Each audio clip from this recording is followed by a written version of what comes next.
the manuscript that described the end of time.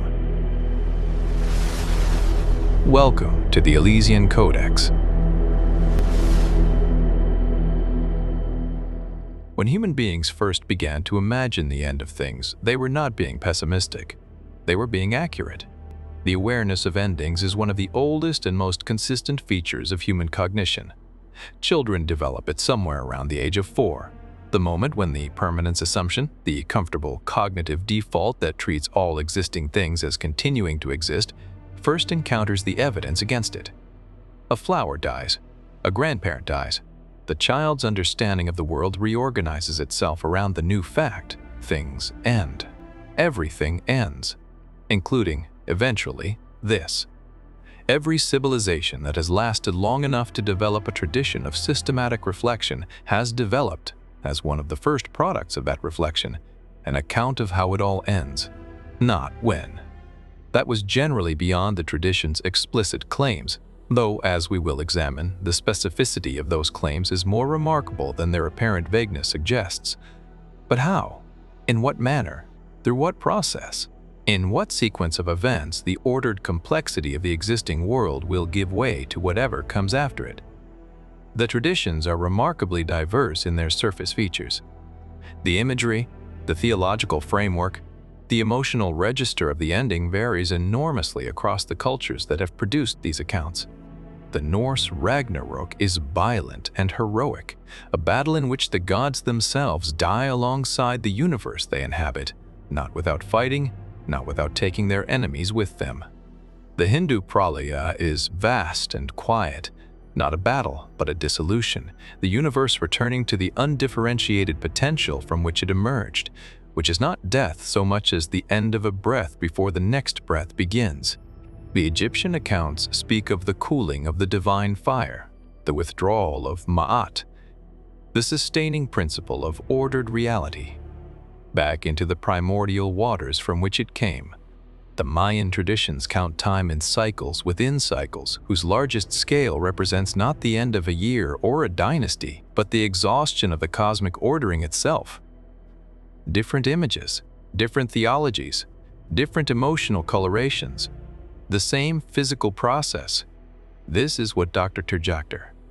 Sarah Chen, a comparative religion scholar at the University of Chicago whose work on apocalyptic traditions had occupied her for 15 years, began to notice in the spring of 2017 when she was completing a paper on cross-cultural eschatology that she had expected to be a fairly conventional survey of the field.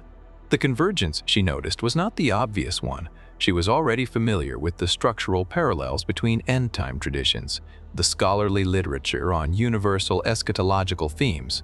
What she noticed was something more specific, more technically precise, and considerably more difficult to explain.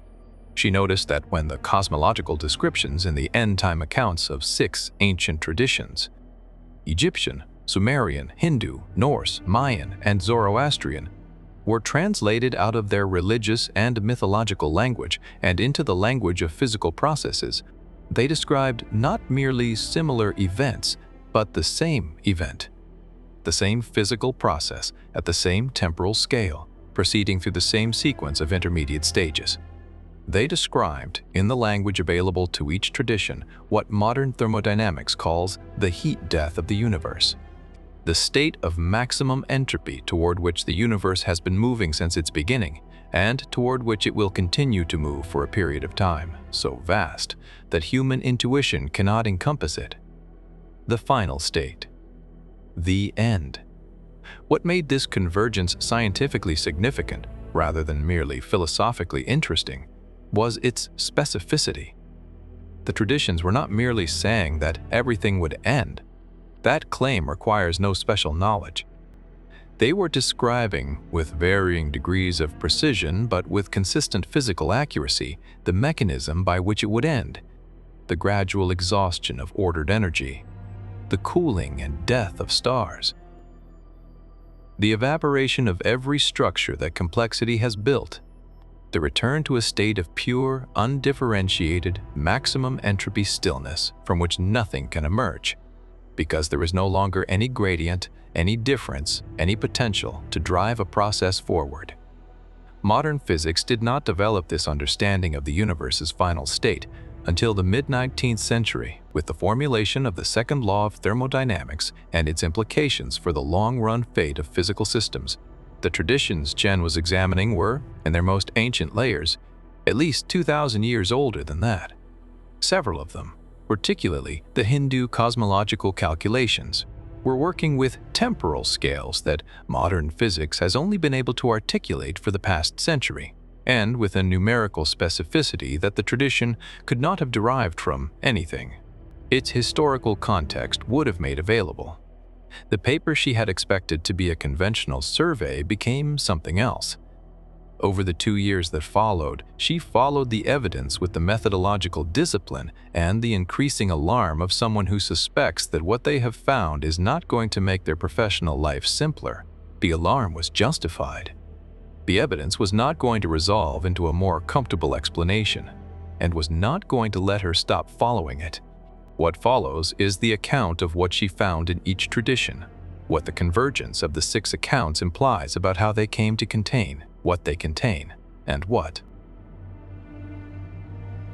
If the implication is taken seriously, it means for the most fundamental questions human beings have asked about the nature of time, consciousness, and the universe in which they find themselves briefly, improbably, awake.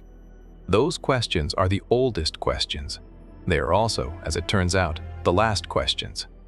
The ones that the universe itself is asking through the only instrument it has available for asking them, which is us. Chapter 1. The Papyrus. They thought was a funerary text. The excavation at Abydos in 2003 was not expected to produce anything extraordinary. Abydos in Upper Egypt along the western bank of the Nile was one of the oldest and most thoroughly excavated sites in the Egyptological record. The sacred city of Osiris, the place where the earliest pharaohs were buried and where the cult of the dead had been practiced without interruption for more than 3,000 years, had been the subject of systematic excavation since the late 19th century. By 2003, the site had yielded an enormous quantity of material, funerary objects, inscribed stelae, temple architecture, royal tombs, and most of the major archaeological questions about Abydos had been answered, at least provisionally. The 2003 season was proceeding with the patient, unglamorous work that characterizes most professional archaeology, the careful documentation of a secondary chamber in a New Kingdom-era tomb complex that had been partially excavated in the 1980s and whose remaining contents were expected to be administrative or decorative in character. The papyrus was found on the 23rd day of the season in a sealed ceramic vessel of a type typically used for storing documents of religious importance. The vessel was intact, its clay stopper still in place, sealed with a compound that analysis later identified as a mixture of beeswax and resin, whose composition was consistent with New Kingdom funerary practice. The papyrus inside was rolled and tied with linen cord. When carefully unrolled in the field laboratory, it measured approximately 2 meters in length and 40 centimeters in width, a substantial document by the standards of surviving Egyptian papyri. The initial assessment by the excavation's epigrapher, a specialist in late New Kingdom hieratic script, was straightforward. The text was a variant of the Book of the Dead, the large and varied collection of funerary spells and instructions that Egyptians of the New Kingdom placed in tombs to guide the deceased through the afterlife. The Book of the Dead existed in hundreds of variant versions, each customized for its patron, and new variants were found regularly enough that a previously unknown one, while always welcome, was not the kind of discovery that warranted a press release. The epigrapher photographed it, noted its contents in the field report as a well-preserved late New Kingdom funerary papyrus, and moved on. The papyrus was transported to the Cairo Museum, catalogued and placed in storage. For 14 years, it sat in the museum's extensive holdings of uncatalogued or under-examined papyri, one item among tens of thousands. Dr. Sarah Chen encountered it in 2017, not as the result of a targeted search, but as a byproduct of a much broader survey. She had obtained access to the Cairo Museum's photographic archive of uncatalogued New Kingdom papyri for a project on the distribution of specific cosmological themes across the funerary literature, a systematic search for the way in which Egyptian ideas about the nature of time and the structure of the cosmos appeared in documents that were primarily functional rather than theological. The Book of the Dead was full of cosmological material. but it was usually embedded in a narrative of individual souls navigating the afterlife rather than presented as a systematic account of the cosmos.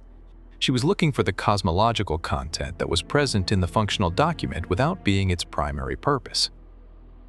The Abydos papyrus appeared in her survey as item 47 in a batch of photographs from the 2003 season's acquisitions. She spent approximately 20 minutes with the photographs before stopping. The text was a Book of the Dead variant. The epigrapher's initial assessment had been correct. But the specific variant it represented, the specific selection and arrangement of spells from the larger corpus, was unusual in a way that the epigrapher, who was a specialist in script rather than content, had not noted. The selection of spells was weighted heavily toward a specific group, the spells associated with the astronomical night sky, with the movements of the celestial bodies, and with what Egyptian theology called the duat, the afterlife realm structured in the texts as a map of the night sky. This was not unheard of, but the weighting was extreme. Approximately 60% of the papyrus's content was devoted to astronomical and cosmological material that would normally represent perhaps 20 to 25% of a typical Book of the Dead variant. More significantly, some of the astronomical passages contained numerical content, specific numbers recorded in hieratic notation associated with specific astronomical processes, numbers that Chen had not seen in the published corpus of Book of the Dead variants. Numbers that, when she worked through their contexts carefully, did not obviously serve any function within the standard framework of Egyptian funerary theology. Numbers that appeared to be describing something else. She requested access to the original papyrus. 3 months later, she was in Cairo. Chapter 2. The calculation hidden in the spells. The Cairo Museum's Papyrus Conservation Laboratory is a quiet, climate-controlled space whose atmosphere of controlled calm is slightly at odds with the fact that it is, at any given moment, likely to contain documents of world historical significance alongside objects of merely local interest, all receiving the same careful, unhurried attention. Chen spent 4 days there in November 2017, examining the Abydos papyrus under ultraviolet light and high-resolution magnification, making her own transcription of the numerical passages and working through their context in the text's theological framework. The theological framework of the papyrus was standard. The spells it contained were genuine, Book of the Dead material. The language, the imagery, the ritual logic were all consistent with what had been compiled into the official corpus. There was nothing heterodox about the text's religious content. What was unusual was the treatment of certain passages. Specifically, the passages concerning the astronomical cycle called the imperishable stars, the circumpolar stars that never set below the Egyptian horizon, and that Egyptian theology identified as the eternal, unchanging aspect of the cosmos, the fixed backdrop against which all mortal change occurred. In a standard Book of the Dead variant, these passages were brief and formulaic, a few lines identifying the deceased's soul with the imperishable stars, affirming their eternal and unchanging character, and moving on. In the Abydos papyrus, they were extended, expanded, elaborated with numerical content that was not formulaic and that did not match any other known version of the spells in question. The numerical content used the Egyptian system of astronomical notation that Egyptologists call the decans, a system of 36 stellar groups used in Egyptian astronomical tradition to mark the divisions of the night sky and the movement of time through the year.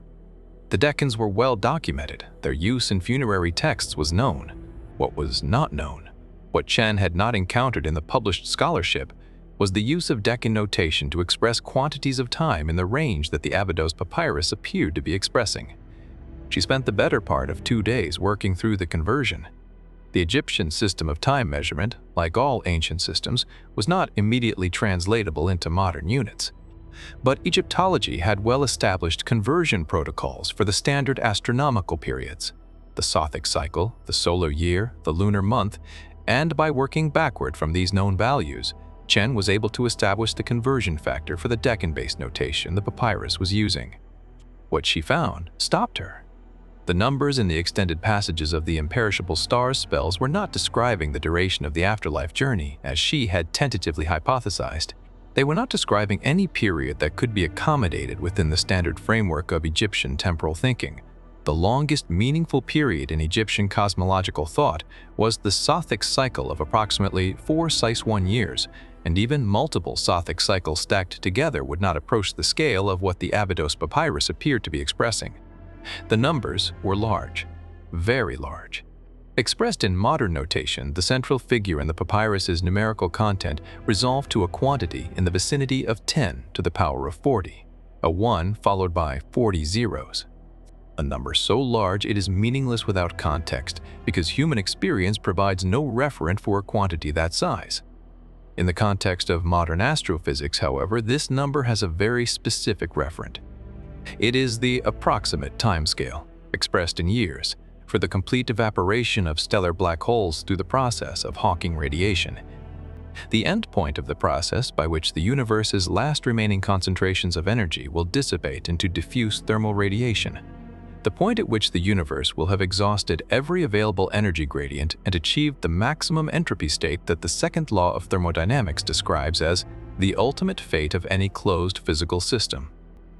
The Abydos papyrus was describing the heat death of the universe, and it was describing it in the specific language of the imperishable stars, the stars that the Egyptian theological tradition had identified as the eternal, unchanging aspect of the cosmos, with a precision that implied the author understood that what was imperishable about them was not their persistence, but their role as the last things to go, the last concentrations of ordered energy before the final equalization.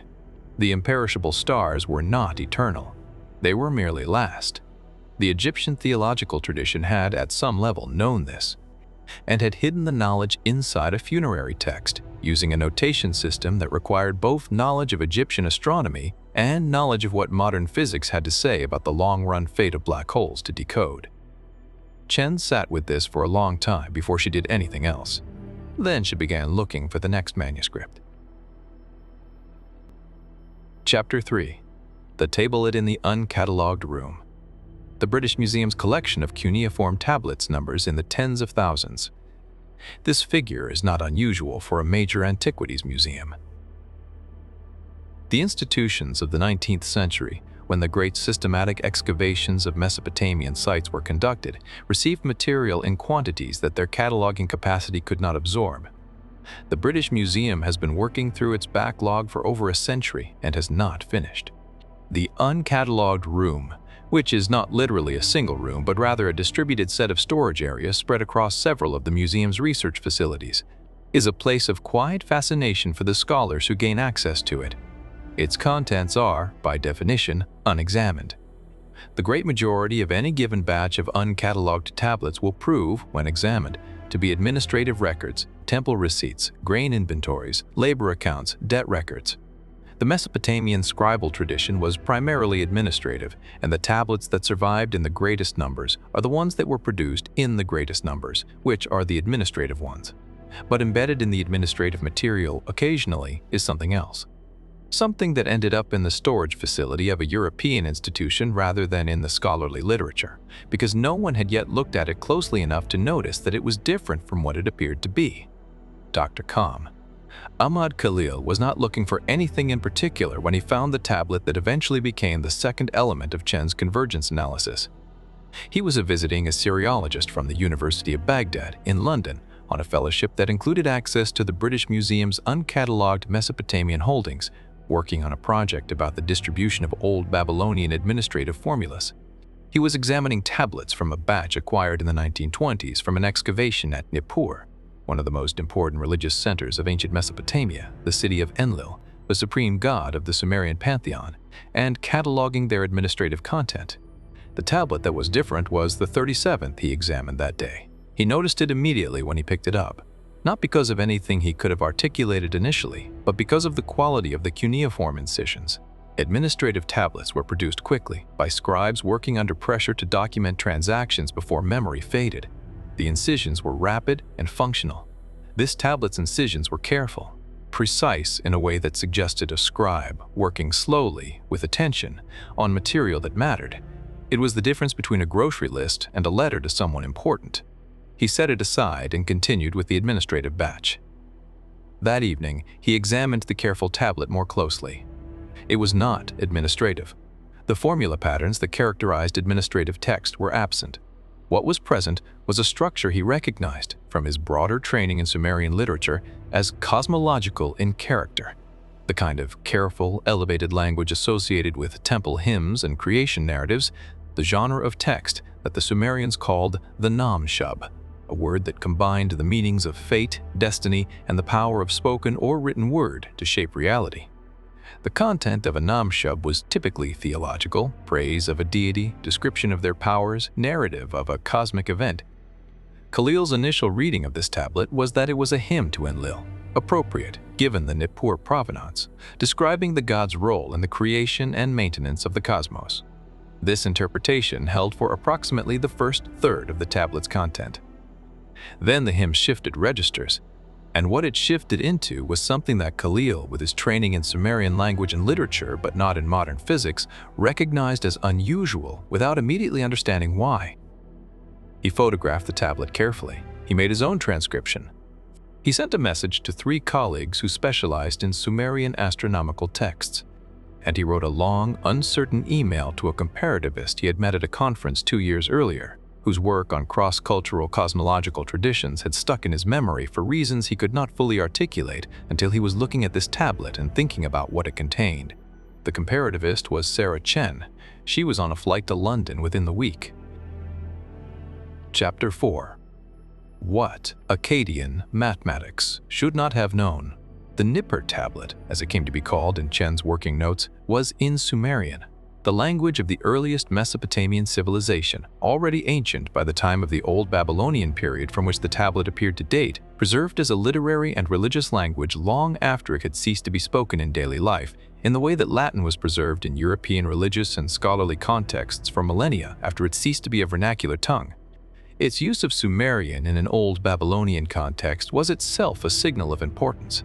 Administrative texts from the period used Akkadian, the spoken language of the time. A text in Sumerian was, by definition, operating in the register of the sacred or the scholarly. The first third of the tablet was a hymn to Enlil that, with some unusual features, fit within the established corpus of Enlil hymns that Assyriology had documented over the previous century of Sumerian literary scholarship. The hymn praised Enlil's role as the organizer of the cosmos, the force that separated heaven from earth and established the ordering principles that made the world workable. Standard material, elevated in language but conventional in content. The shift came in the tablet's middle section. The hymnic register dropped. The formal parallelism and elevated vocabulary that characterized the first third gave way to a more direct, more mathematical mode of expression. What followed was a series of numerical statements, quantities in the Sumerian sexagesimal system, the base, 60 positional notation that the Mesopotamian mathematical tradition had developed to a high degree of sophistication, and that is the ancestor of our modern systems for measuring time and angles, associated with a series of astronomical descriptions. The astronomical descriptions, at first reading, appeared to be about the movement of the celestial bodies, the stars, the planets, the sun and moon. This was familiar Sumerian territory.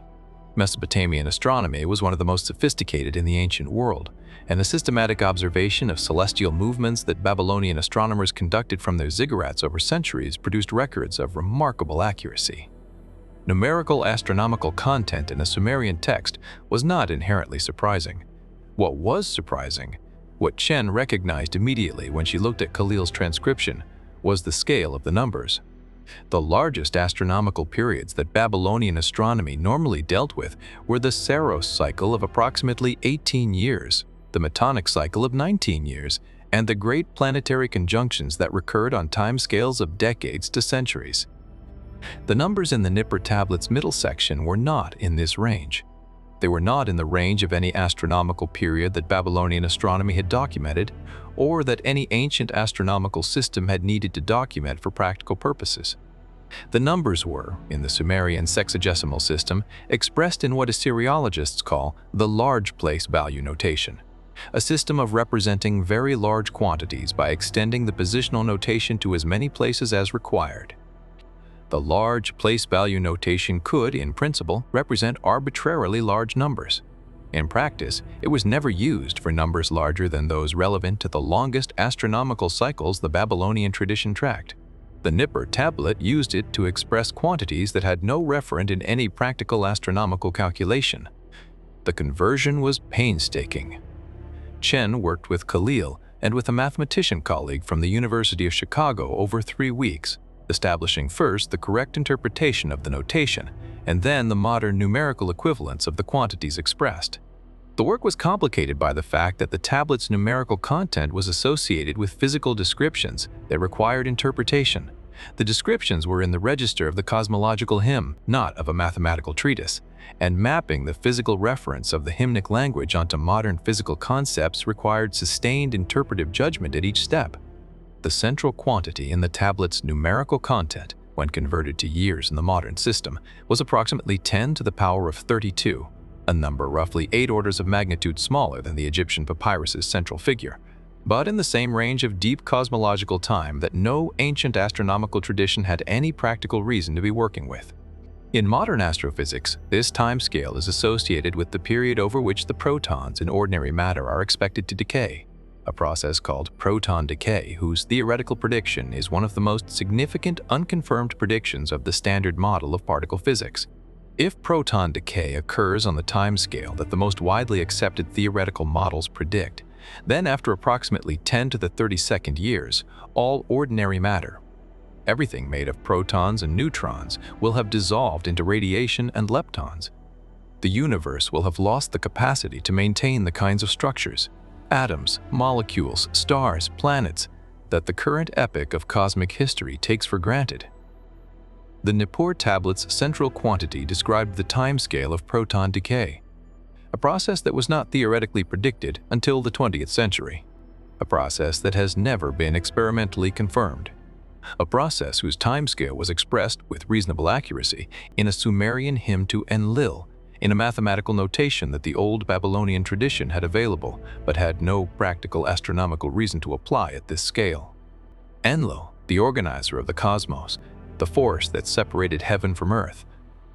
The hymn was describing his eventual retirement, the moment when the matter he had organized would dissolve back into the undifferentiated radiation from which the cosmos had begun, not as a theological abstraction, as a calculation. Chapter 5. The PRALAYA and the Physics of Dissolution. Of all the world's major religious traditions, the one that has most systematically engaged with the concept of cosmic time on scales that dwarf human history is the Hindu tradition. This is not a recent development.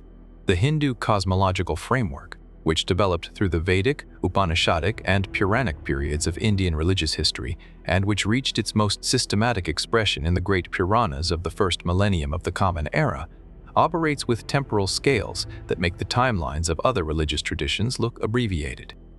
Where the Abrahamic traditions typically work with cosmological histories measured in thousands or tens of thousands of years, the Hindu tradition speaks of kalpas, cosmic cycles of approximately 32 billion years, as basic units of cosmic accounting, with multiple kalpas grouped into even larger units, and those units grouped into larger units still, in a nested hierarchy of temporal scales that extends upward to numbers that only modern cosmology has had reason to express.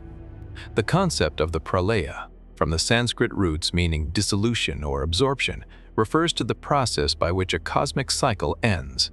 The Hindu tradition distinguishes several types of PRALAYA operating at different scales. The Naimittika PRALAYA occurs at the end of each kalpa, when the lower creation is dissolved while the higher creation persists. The Prakritika PRALAYA occurs at the end of a much longer cycle. After 100 years of Brahma's time, each of Brahma's years consisting of 360 kalpas, when the entire material universe, including all physical existence, dissolves back into the unmanifest Prakriti from which it emerged. And the Atyantika PRALAYA, the final dissolution, refers to the liberation of individual consciousness from the cycle of manifestation entirely. For most of the history of Hindu studies in the Western Academy, these timescales were treated as interesting examples of mythological imagination, evidence of the grandeur of Hindu cosmological thinking, certainly, but not as descriptions of physical reality that needed to be evaluated against the evidence of physical science. The numbers were large and specific, but the specificity was assumed to be the specificity of theological elaboration rather than physical measurement. Chen had encountered this assumption repeatedly in the scholarly literature she read as preparation for her survey. What she found when she looked at the primary texts themselves, rather than at the secondary literature's characterizations of them, was that the assumption was not obviously correct. The specificity of the Hindu cosmological numbers was not the kind of elaborated theological specificity that characterizes, for example, the highly precise angels per pin calculations of medieval scholasticism. It had a different character, the character of a calculation that had been made rather than a description that had been elaborated. The distinction is subtle but important. Elaborated descriptions are consistent with themselves, but not necessarily with anything external to the tradition. Calculations constrain themselves against an external referent. They can be checked against the thing they are describing. The Hindu cosmological numbers behaved, when examined closely, more like the second kind of specificity than the first. The most revealing text was the Vishnu Purana, one of the 18 major Puranas devoted to the god Vishnu in his role as preserver of the cosmos, and containing among the most systematic accounts of cosmological structure in the entire Puranic literature. The Vishnu Purana's account of the Prakritika Pralaya, the dissolution of the entire material universe, was detailed, sequential, and, when examined with the question of physical reference in mind, astonishing. The account described the Pralaya as proceeding through a specific sequence of stages, each characterized by the dissolution of a specific level of material organization. The sequence began with the exhaustion of the capacity for biological life, the conditions that sustain living organisms on planetary surfaces becoming unavailable. It proceeded through the dissolution of planetary bodies, planets losing their structural integrity and dispersing into their constituent matter. It continued with the dissolution of stellar bodies, stars exhausting their fuel and ceasing to shine, then collapsing or dispersing. And it ended with what the text described as the dissolution of the capacity for manifestation itself, the point at which even the substrate that had supported the entire preceding hierarchy of structures ceased to function as a substrate. This sequence, described in the language of Hindu theology, is also the sequence that modern astrophysics describes for the long-run evolution of the universe. The conditions for biological life become unavailable as stars age and planetary environments change. On a timescale of billions to tens of billions of years, stars exhaust their nuclear fuel and cease to shine. On a timescale of tens to hundreds of trillions of years, the remaining matter disperses into black holes and diffuse gas, on timescales reaching into the far future, and the capacity for ordered structure of any kind dissolves as entropy approaches its maximum. The Vishnu Purana's Pralaya was not just structurally similar to the heat death of the universe, it was quantitatively similar. The numbers the text associated with each stage of the dissolution, converted to modern time units through the established conversion factors for Hindu cosmological time, fell within the ranges that modern astrophysics associates with the corresponding stages of cosmic evolution. Within the ranges, not exactly at the values. The precision was not the precision of a modern physics calculation, but the order of magnitude accuracy was consistent and systematic, not the kind of variation that would be expected from coincidence, and not the kind of variation that would be expected from pure theological imagination, unconstrained by anything external. The Vishnu Purana was describing the heat death of the universe, and it was doing so with a degree of quantitative accuracy that its historical context, a religious text of the first millennium CE, drawing on cosmological traditions considerably older, should not have been able to achieve. Chapter 6. What the Vishnu Purana measured. The challenge of evaluating Hindu cosmological numbers against modern astrophysical values is complicated by the fact that the Hindu tradition itself contains multiple, not always consistent, systems of cosmological accounting, and the secondary literature has not always been careful about distinguishing between them. Chen spent several months working through the primary texts with a specialist in Sanskrit cosmological literature, Dr. Priya Narayan of the University of Delhi, who became a collaborator on the developing project. Their goal was to identify the specific numerical claims in the Vishnu Purana and, for comparison, in the closely related Bhagavata Purana and Markandeya Purana. That concerned the Pralaya sequence, and to apply consistent conversion protocols to them, producing modern numerical equivalents that could be compared with astrophysical values. The conversion protocols were well established for the basic units. 1. Mahayuga, The cycle of 4 yugas was consistently given as 4,000 years in human time. 1 kalpa, a day of Brahma, was 1,000 mahayugas, or 432 billion years. 1 year of Brahma was 360 kalpas, or approximately 1,555 trillion years. The life of Brahma, the full duration of a cosmic cycle, was 100 years of Brahma's time, or approximately 311 trillion years. These conversions were standard Indological calculations, not anything Chen or Narayan were inventing. What was more novel was applying these conversions to the specific stages of the PRALAYA sequence described in the VISHNU PURANA, identifying what physical process each stage described, and comparing the resulting timescales to modern astrophysical estimates. The first stage of the PRALAYA, the Antara PRALAYA, which the VISHNU PURANA describes as occurring at the end of each Manvantara, a period of 306, 72 million years, described the dissolution of conditions suitable for biological life. The astrophysical timescale for the habitability of Earth-like planets around Sun-like stars, the period during which the combination of stellar luminosity and planetary conditions can support liquid water and complex chemistry, is estimated at roughly 1 to 10 billion years. The Antara PRALAYA's timescale is shorter than this estimate, but in the same order of magnitude, and its characterization of the process, the withdrawal of the life-sustaining qualities of the cosmos, is physically accurate. The Naimitika PRALAYA, occurring at the end of each kalpa, 32 billion years, described the dissolution of planetary-scale structures, the withdrawal of the capacity for complex physical organization at the scale of worlds, the astrophysical timescale for the death of sun-like stars, after which their planetary systems are fundamentally transformed, with inner planets engulfed and outer planets disrupted, is approximately 5 to 10 billion years. Again, the same order of magnitude. Again, physically accurate in characterization.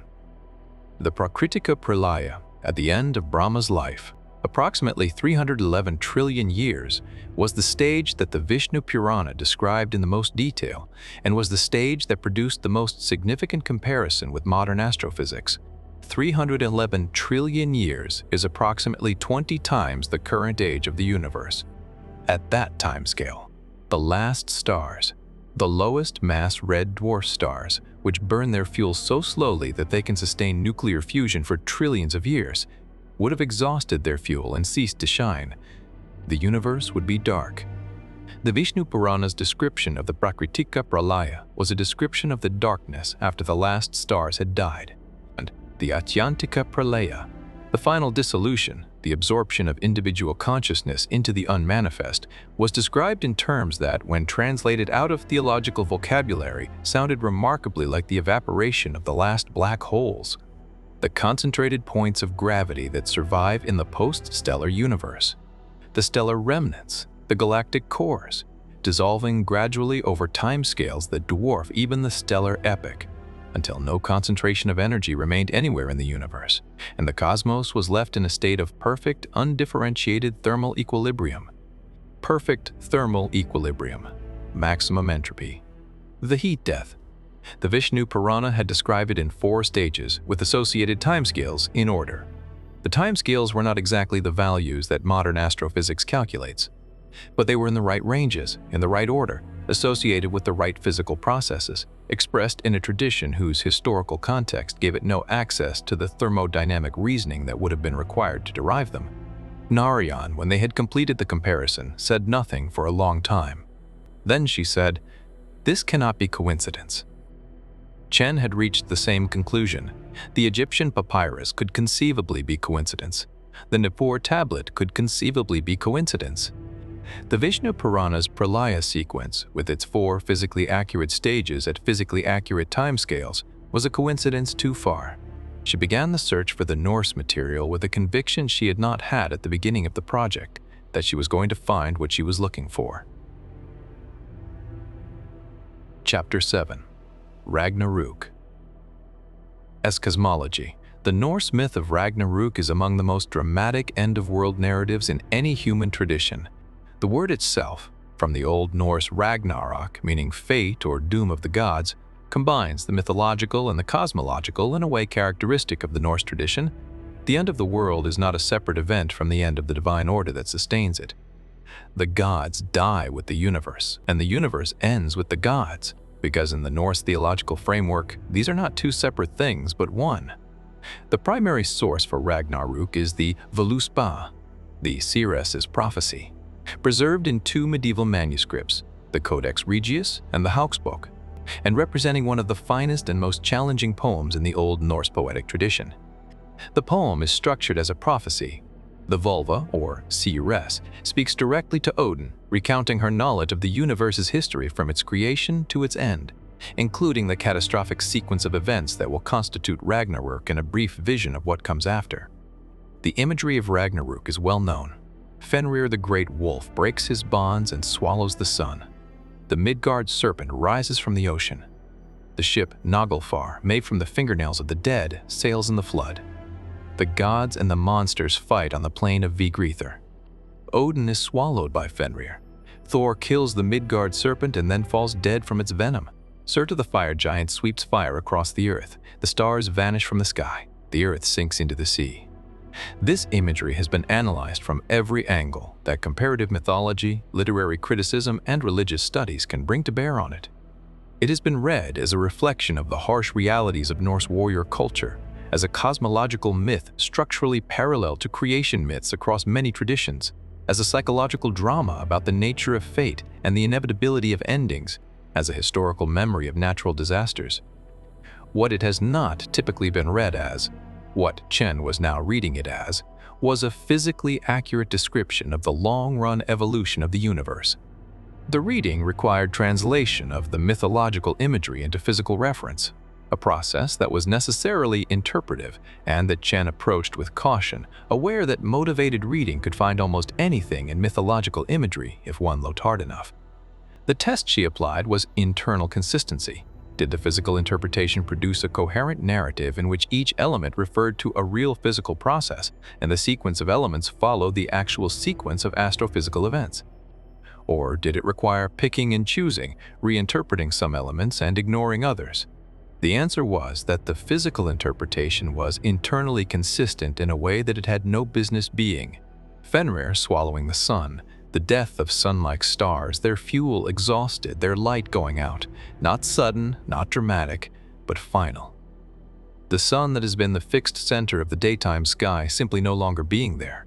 The Midgard serpent rising from the ocean, the disruption of the physical environment of Earth-like worlds as stellar evolution makes their stars more luminous, driving the water of their oceans into the atmosphere and eventually into space.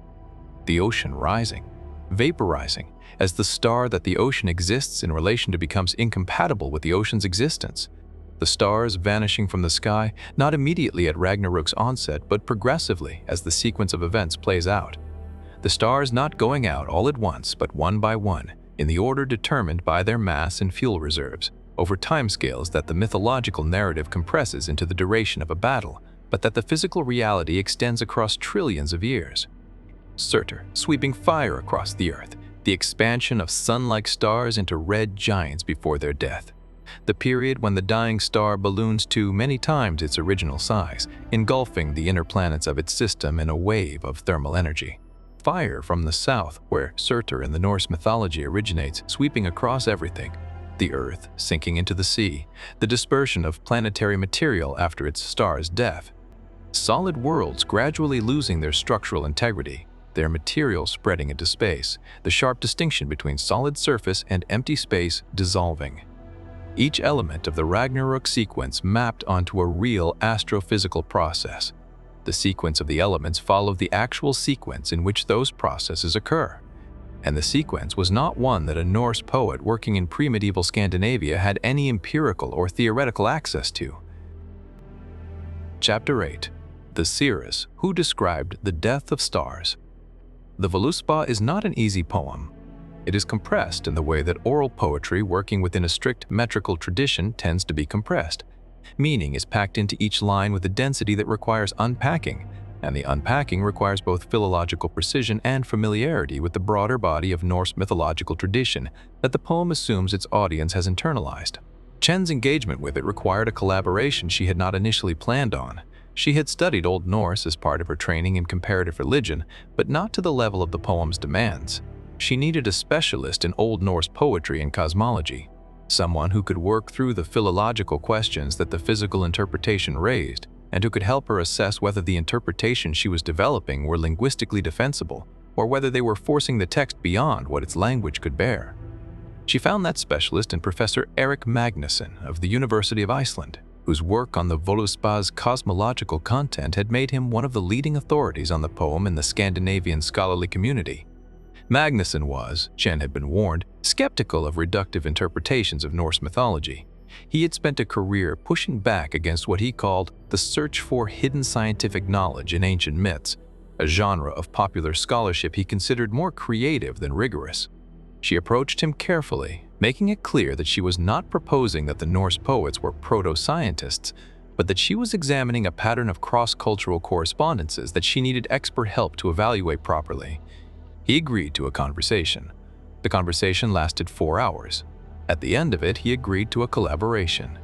The collaboration lasted 6 months and produced a paper, unpublished at Magnusson's insistence, until the broader project was complete. That worked through every stanza of the RAGNARÖK section of the Voluspa and assessed the physical interpretation of each element against the philological evidence. The result was more supportive of Chen's hypothesis than Magnusson had expected, and more supportive than he was entirely comfortable with. The most significant finding concerned the poem's treatment of time.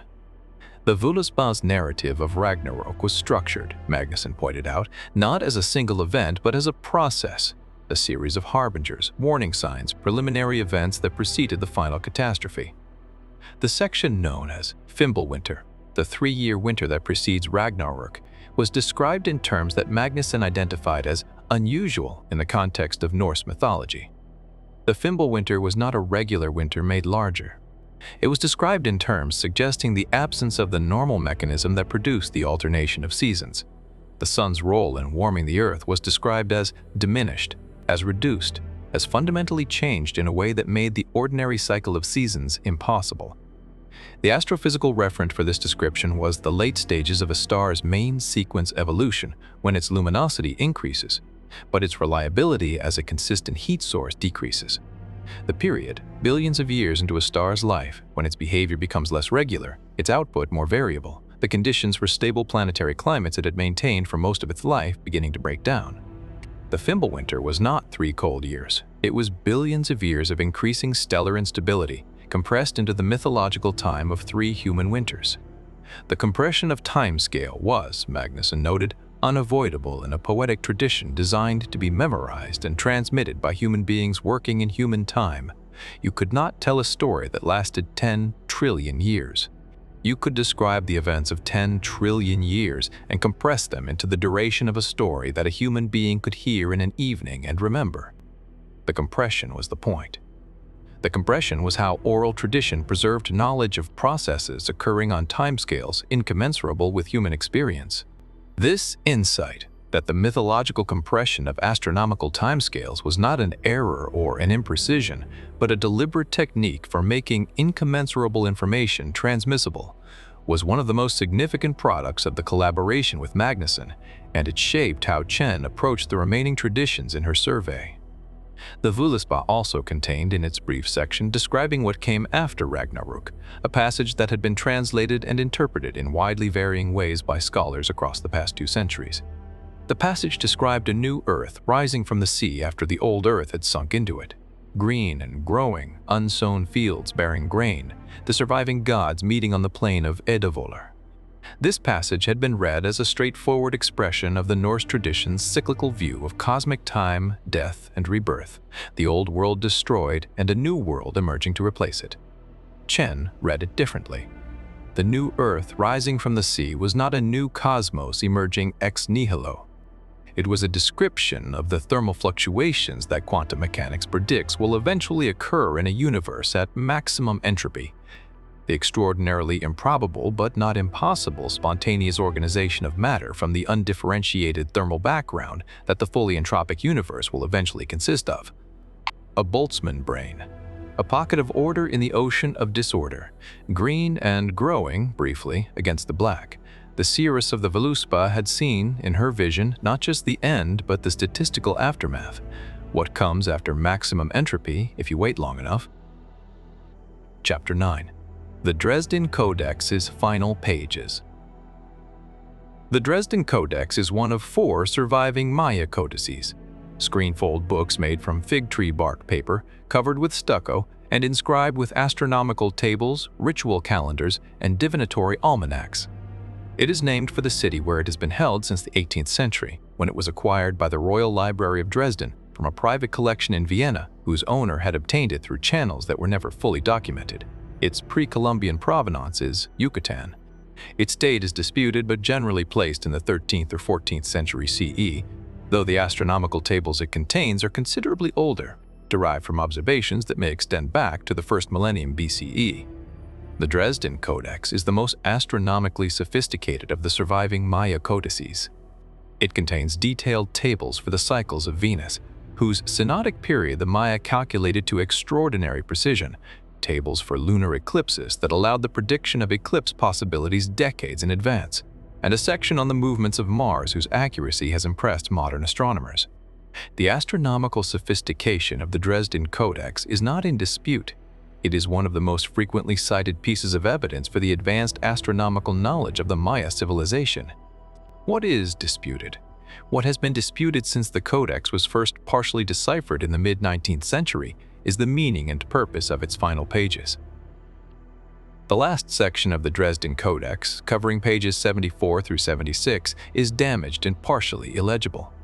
What can be read has been interpreted in various ways, but the dominant interpretation for much of the 20th century was that the final pages described a great flood. A catastrophic inundation sent by a sky serpent depicted pouring water from its mouth that would destroy the current world. This flood interpretation fit within the broader Maya tradition of the destruction of previous world ages by catastrophic events. The Popol Vuh's account of multiple creations destroyed by floods and other disasters was well documented, and the Dresden Codex's flood imagery was naturally read in this context. The flood at the end of the Dresden Codex was, on this interpretation, the destruction of the current world age, corresponding to the end of the long count calendar's current back-tune cycle. The event that popular culture, in the years leading up to 2012, had interpreted as the Maya prediction of an apocalypse on December 21st of that year. Chen was not interested in the flood imagery. She was interested in the astronomical tables that surrounded and preceded it, tables that, in the conventional interpretation, were understood as calendrical calculations serving the practical purposes of ritual timing and agricultural scheduling. She was interested in them for the same reason she had been interested in the Abydos papyrus's extended astronomical passages, because the numbers in the tables extended beyond the range that the practical purposes of ritual timing would have required. The long count calendar, the Maya system of absolute time reckoning, as opposed to the cyclical ritual calendars that served day-to-day religious purposes, could theoretically express any quantity of time in units of days. The practical use of the long count extended to the Baktun, a period of 104,000 days, or approximately 394 years, and at the extreme limit to the Alautun, a period of approximately 63 million years. Beyond the Alautun, the long count notation could express larger quantities, but the Maya texts did not typically do so because there was no practical calendrical or ritual purpose that required expressing time in quantities larger than a few Alautuns. The Dresden Codex's final astronomical tables expressed time in quantities that went beyond the Alautun, not dramatically beyond. The numbers were large, but not, in the notation system, difficult to express. They had simply not been used for any purpose that the conventional interpretation of the Codex could explain. The question was what they were expressing. And the answer, when Chen worked through the astronomical identifications associated with the large numbers in the tables, was the one she had by this point learned to expect. Chapter 10. What the Maya counted toward. The Maya astronomical tradition was, at its most sophisticated, not merely practical. The elaborate cycle counting of the long count calendar served purposes beyond the scheduling of agricultural and ritual activities. It was also a method of locating the present moment within a cosmic temporal framework of enormous scale and of understanding the present moment's significance within that framework. This cosmological dimension of Maya calendar science is well established in the Mayanist literature, though it is not always foregrounded in popular accounts of Maya astronomy, which tend to emphasize the practical accuracy of the astronomical observations at the expense of the cosmological framework that gave those observations their meaning. For the Maya, the astronomical cycles they tracked were not merely regularities in the behavior of celestial objects. They were the rhythms of cosmic entities whose movements expressed and shaped the deeper patterns of reality. Observing the cycles was a practice of alignment with those patterns, of placing oneself correctly within the structure of time. The Dresden Codex's Venus tables, its eclipse tables, its Mars section, all of these served this dual purpose.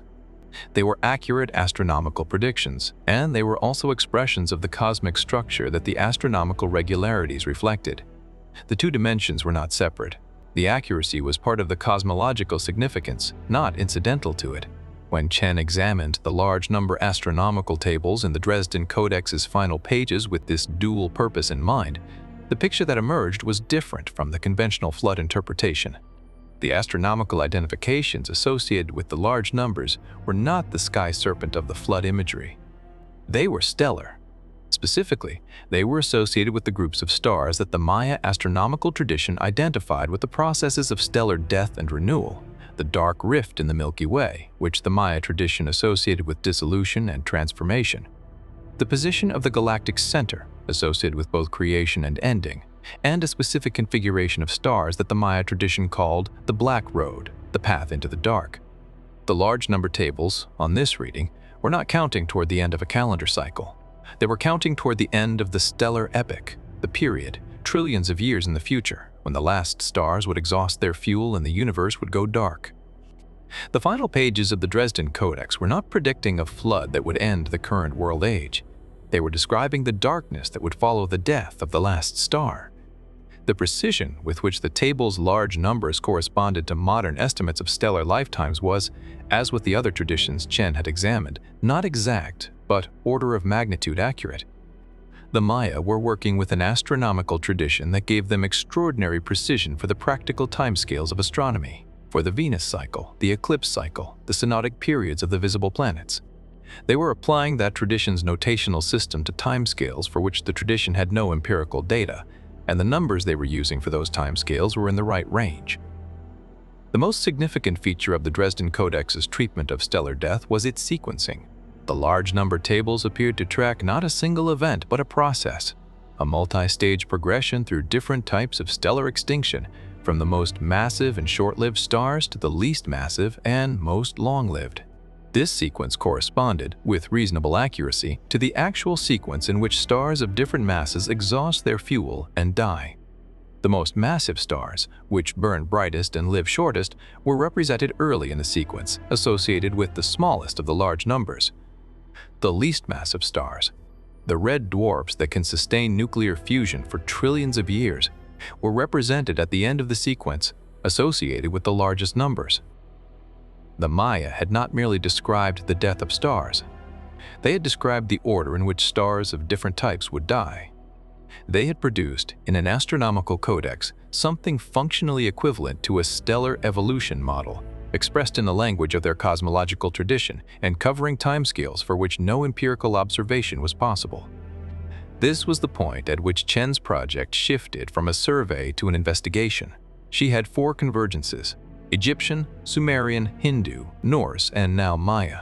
5 traditions, independently, describing the same endpoint through the same physical mechanism, with quantitative accuracy that was inconsistent with coincidence and inconsistent with the independent development of the relevant physical knowledge within those traditions. She needed one more. She needed the Zoroastrian account. And the Zoroastrian account was different from all the others in a way that would take the investigation somewhere she had not expected to go. Chapter 11. The Zoroastrian Exception. Zoroastrianism is the world's oldest revealed religion, whose founder can be identified with reasonable historical confidence: Zarathustra. Zoroaster in Greek lived in eastern Iran or Central Asia, probably sometime between 1500 and 1000 BCE, though the dating is disputed. The religion he founded shaped the subsequent history of the Iranian world for 3,000 years and exercised, through its influence on the Abrahamic traditions that emerged in its cultural orbit, a profound, if frequently unacknowledged influence on Western religious thought.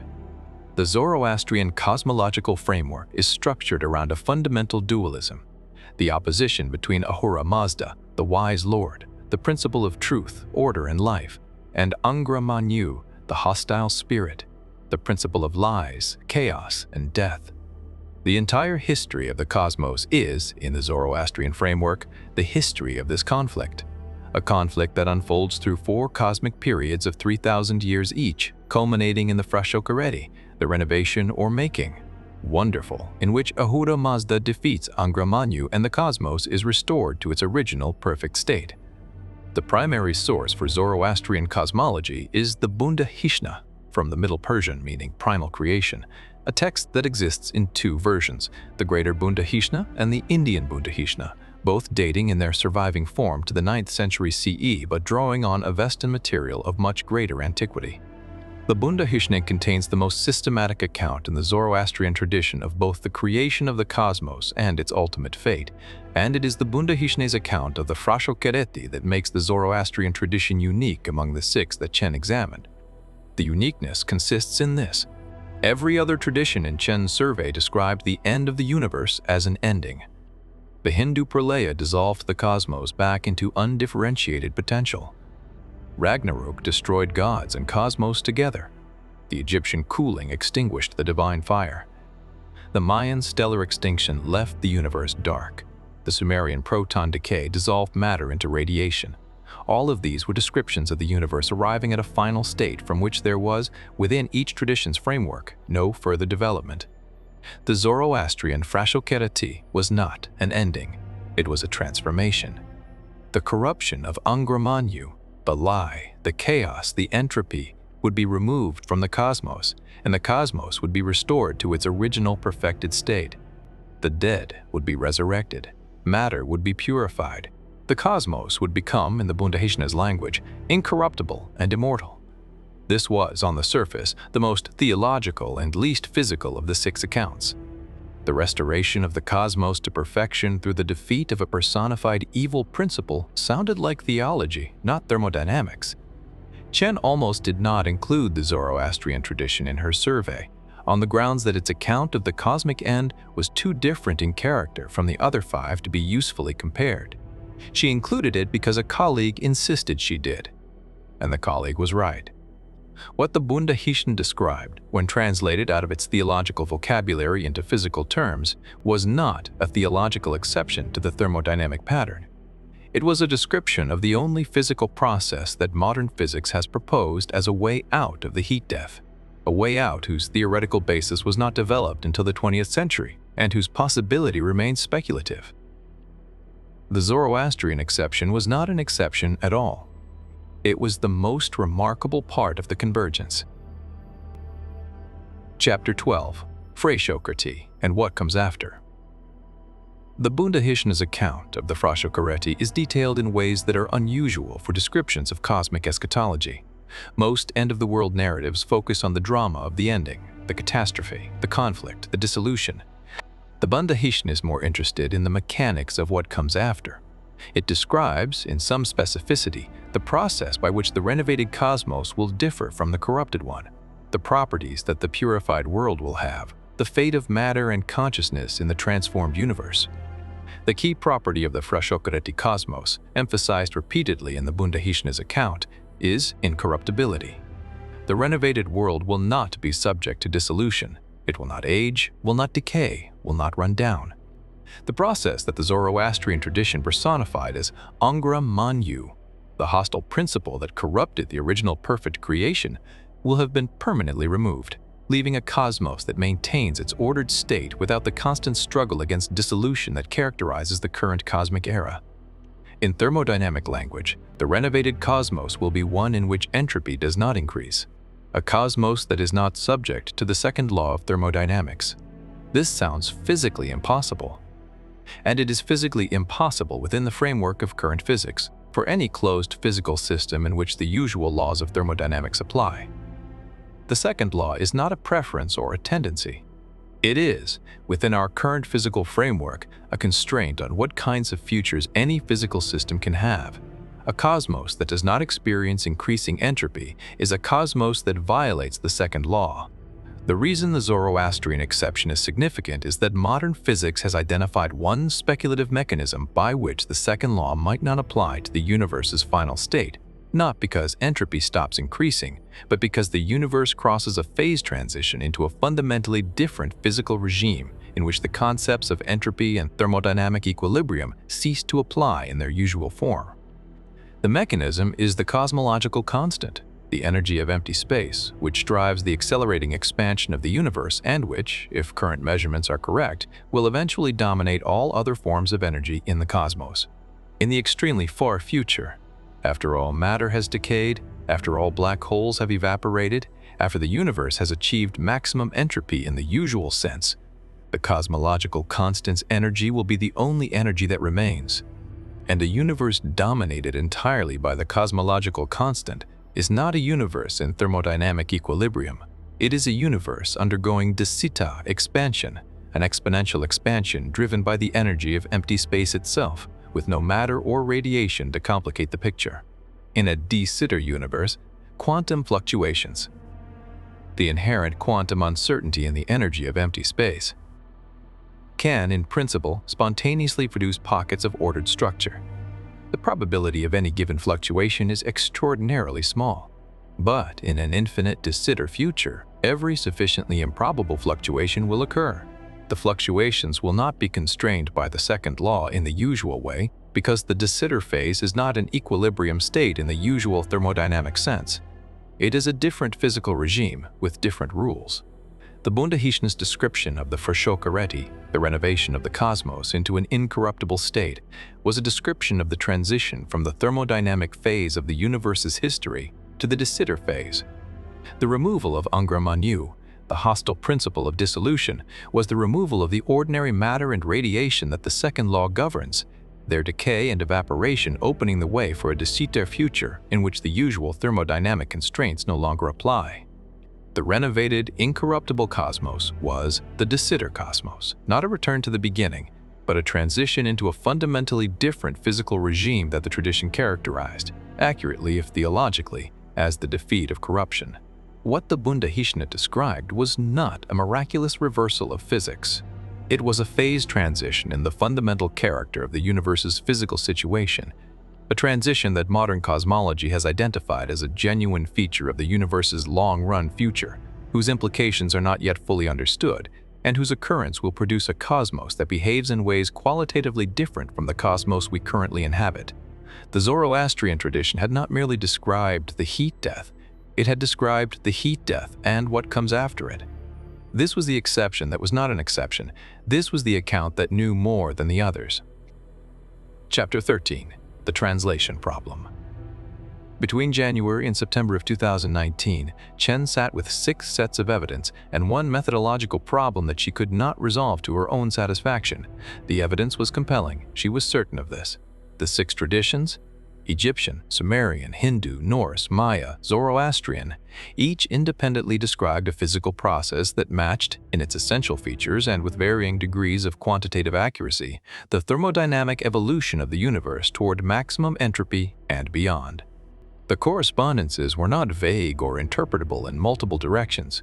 They were specific physical processes, specific sequences, specific timescales in the correct ranges. The convergence of 6 independently attested accounts was not explicable by coincidence. The methodological problem was translation, not linguistic translation. She had handled that by collaborating with specialists in each tradition. The problem was conceptual translation, the process of identifying the physical reference of theological language. This process was inherently interpretive, and interpretation was inherently vulnerable to the charge that a sufficiently motivated reader could find almost anything in a mythological text. She had encountered this charge in its most sophisticated form in a long email from a philosopher of science colleague who had read a draft of her analysis. The colleague's argument was not that the convergences she had identified were definitely not there. It was that the method she had used to identify them was not epistemically reliable enough to justify the claims she was making. For any piece of mythological or religious language, there were multiple possible physical referents. The process of selecting one referent over others required judgment calls at each step. And judgment calls, in the absence of a principled methodology that constrained them, were not distinguishable from motivated reasoning, from finding what one had set out to find. This was a serious objection. Chen had spent most of 2018 trying to answer it, and the answer she had developed was not entirely satisfying even to herself. The best she could do was negative, demonstrate that the physical interpretations she had adopted were not forced, that they were not the only possible interpretations, but that they were among the most natural ones, that they required no unusual stretching of the language involved, and that they produced narratives that were physically coherent in ways that would not be produced by random selection of physical reference.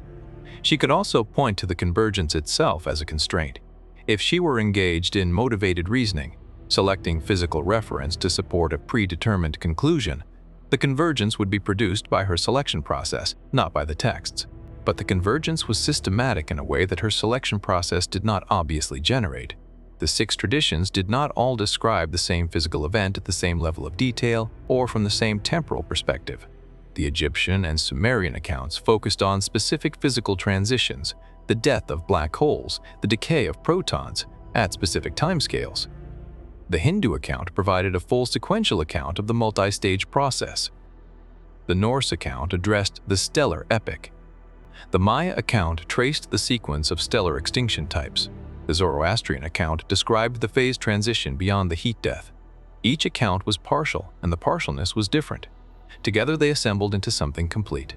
If she were selecting physical reference to support a conclusion, she would expect the 6 accounts to describe the same thing in the same way, to converge on a single physical event rather than assembling, like puzzle pieces with different shapes, into a fuller picture than any individual piece provided.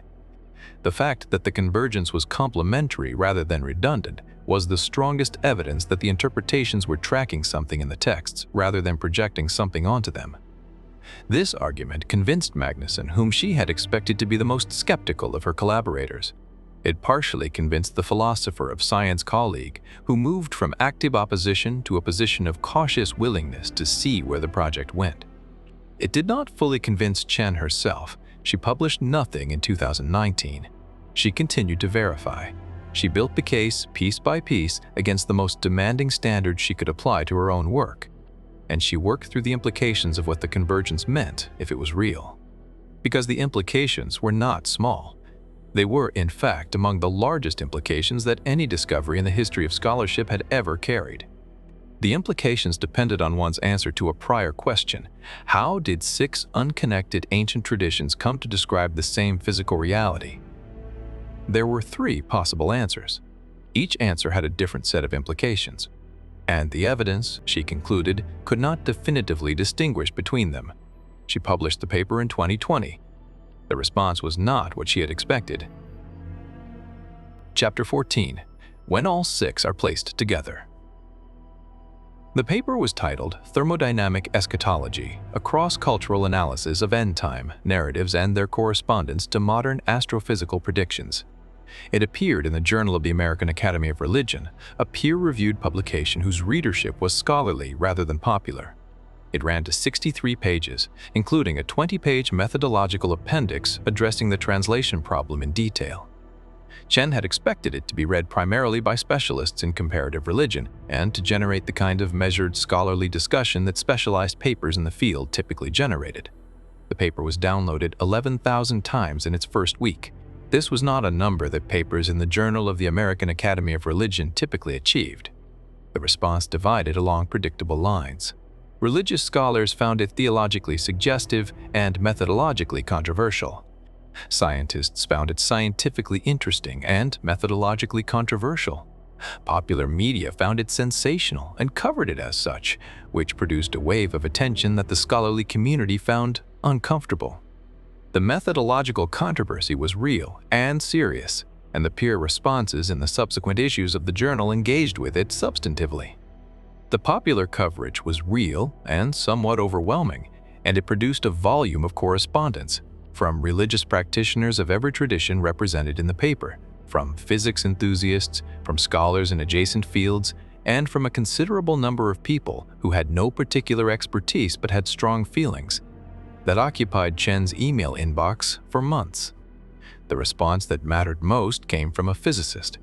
Dr. James Okafor was a cosmologist at the California Institute of Technology whose work focused on the long-run evolution of the universe, precisely the timescales that Chen's paper addressed. He had been forwarded the paper by a physicist colleague who had seen it quoted in a popular science blog and thought Okafor might find it interesting. Okafor read it on a Saturday morning and spent the rest of the day reading it again more carefully and writing notes.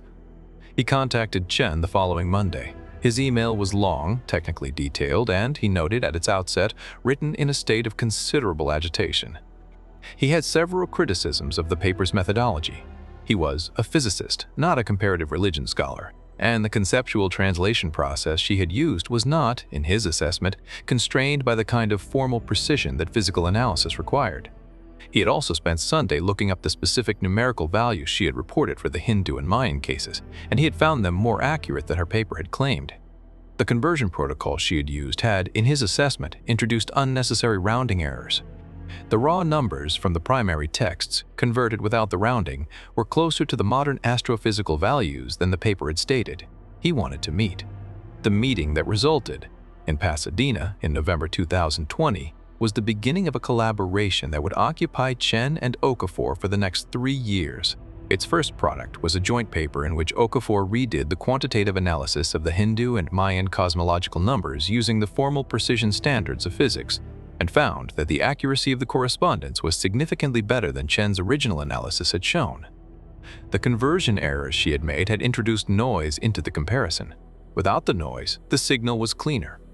The joint paper also introduced a new element to the analysis, a formal comparison of the 6 accounts placed side by side, with their physical interpretations expressed in a common notation, the notation of modern astrophysics, so that the complementary nature of the 6 accounts could be seen clearly for the first time.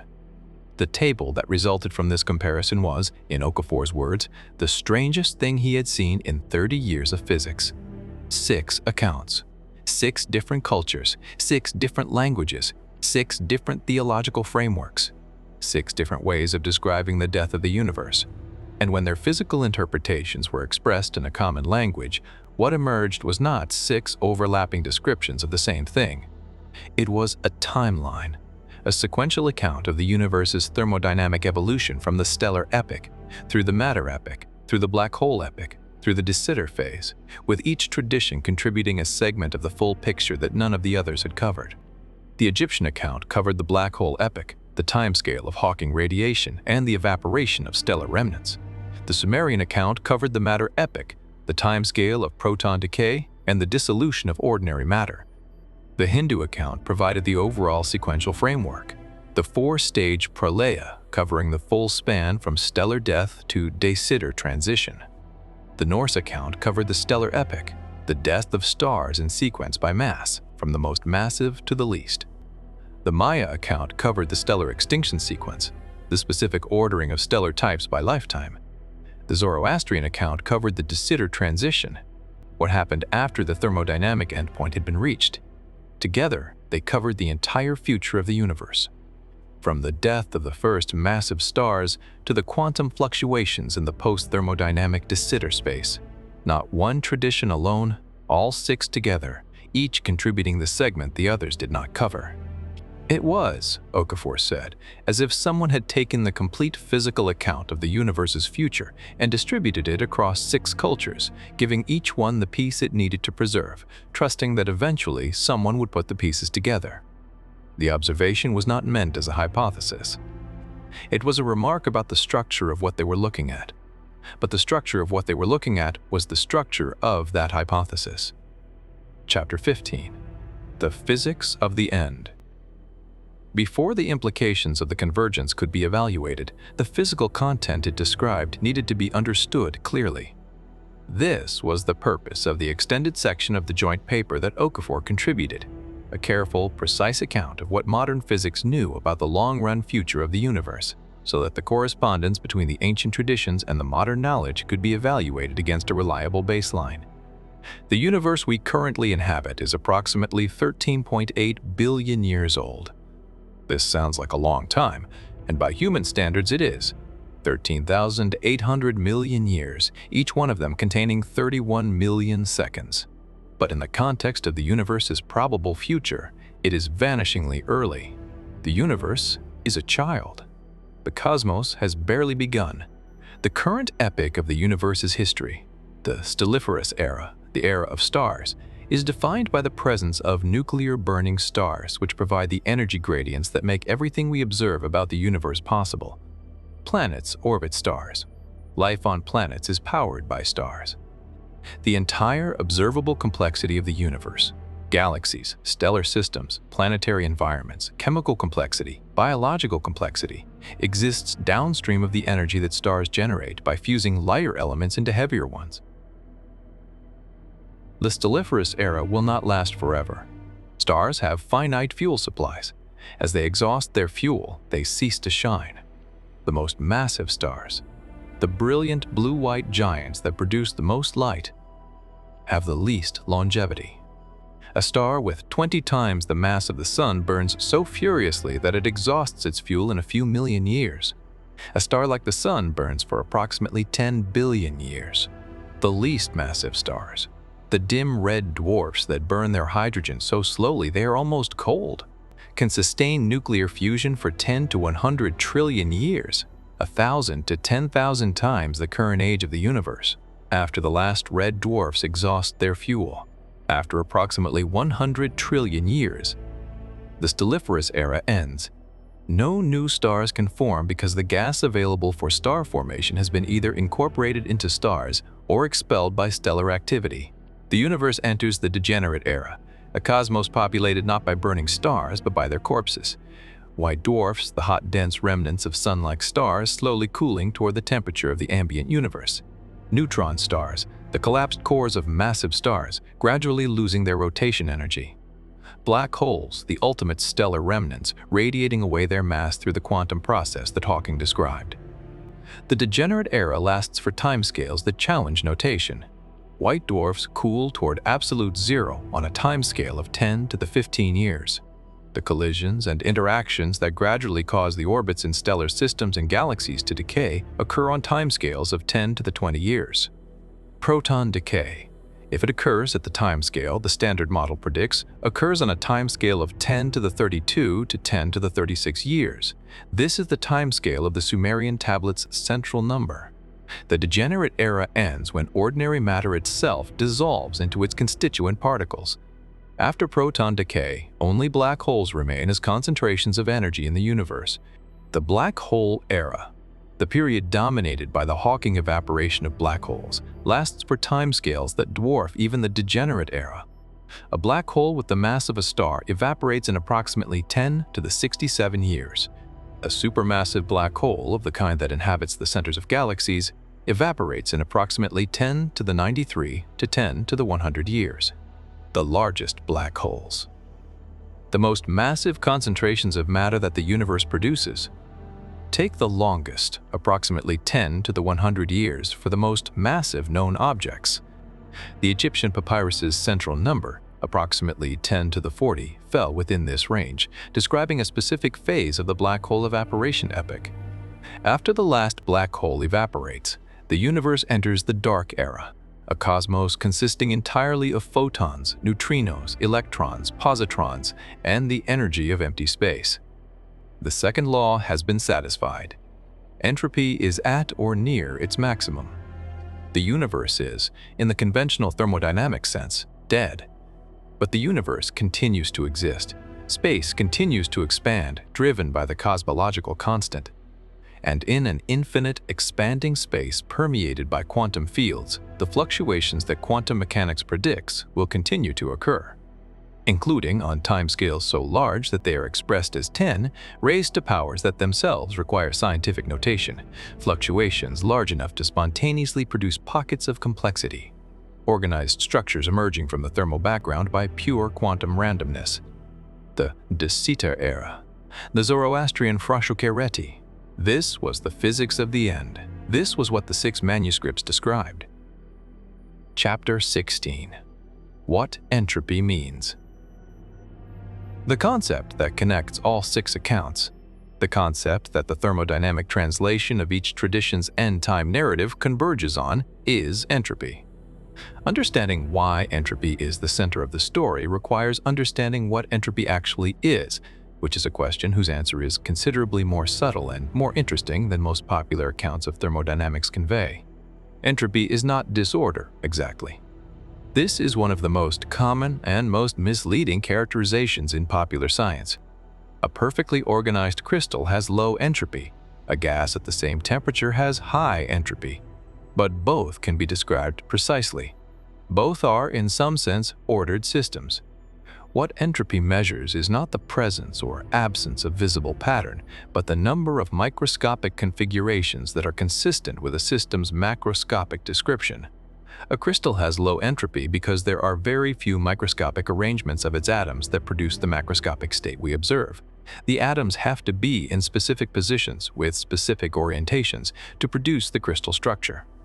A gas has high entropy because there are an enormous number of microscopic arrangements of its molecules that produce the macroscopic state we observe. Any distribution of the molecules throughout the volume with any distribution of velocities will produce what we call a gas at a given temperature and pressure. The gas is not disordered in the sense of being chaotic. It is high entropy in the sense of having many possible microstates. The second law of thermodynamics says that isolated systems evolve toward higher entropy, toward macrostates that have more possible microstates. This is not because nature prefers disorder. It is because states with more possible microstates are, by definition, more probable. If you start a system in a low entropy state, it will evolve toward higher entropy states simply because there are more of them. The universe is not being driven toward disorder by any force. It is being drawn toward higher entropy states by statistics. The heat death of the universe is the state of maximum entropy, the state in which the universe has reached the macroscopic configuration with the greatest number of possible microstates. In this state, energy is distributed as uniformly as possible throughout space. No gradient exists anywhere. No temperature difference, no concentration of energy, no potential to drive any process.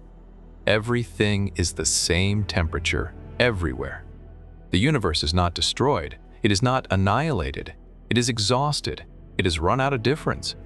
What is remarkable about this endpoint, and what makes it difficult for mythological and religious traditions to represent dramatically, is that it is not an event. It is the absence of events. The heat death is not the universe exploding or collapsing or being consumed. It is the universe becoming incapable of anything happening. The end of change. The end of process. The end of time in the only meaningful sense, not the cessation of the temporal dimension, but the cessation of anything for time to measure. This is why the traditions that described the heat death had to use the imagery they used. Fire going out, stars fading, gods dying, the ocean consuming the land. These are images of loss, of ending, of the reduction of what was large and bright and active to something small and dark and still. They are the closest approximations available in human experience to the concept of the universe losing its capacity for change, a concept that has no direct experiential referent because nothing in human experience corresponds to the total exhaustion of all physical process. The traditions were not being imprecise when they used this imagery. They were doing the best available thing, translating a physical concept with no experiential referent into imagery drawn from experiences of loss and diminishment that could be communicated and remembered. The Egyptian fire cooling, the Norse stars going dark, the Mayan sky serpent drinking the last water. These were not failed attempts at scientific description. They were successful attempts at communicating a scientific concept through the only medium available, story. The question was how the traditions knew which concept to communicate. The answer to that question remained after 2 years of collaboration between Chen and Okafor unresolved, not for lack of hypotheses. They had 3. Chapter 17. The timescales involved. One of the consistent features of the 6 traditions' accounts, a feature that itself requires explanation, is their handling of time. The physical processes that constitute the universe's thermodynamic evolution occur on timescales that are not merely larger than human experience, but larger than human intuition can accommodate even with deliberate effort. The numbers involved are not just big. They are big in ways that make the usual strategies for comprehending large numbers, comparisons, visualizations, analogies, break down. Consider, the age of the universe is approximately 13.8 billion years.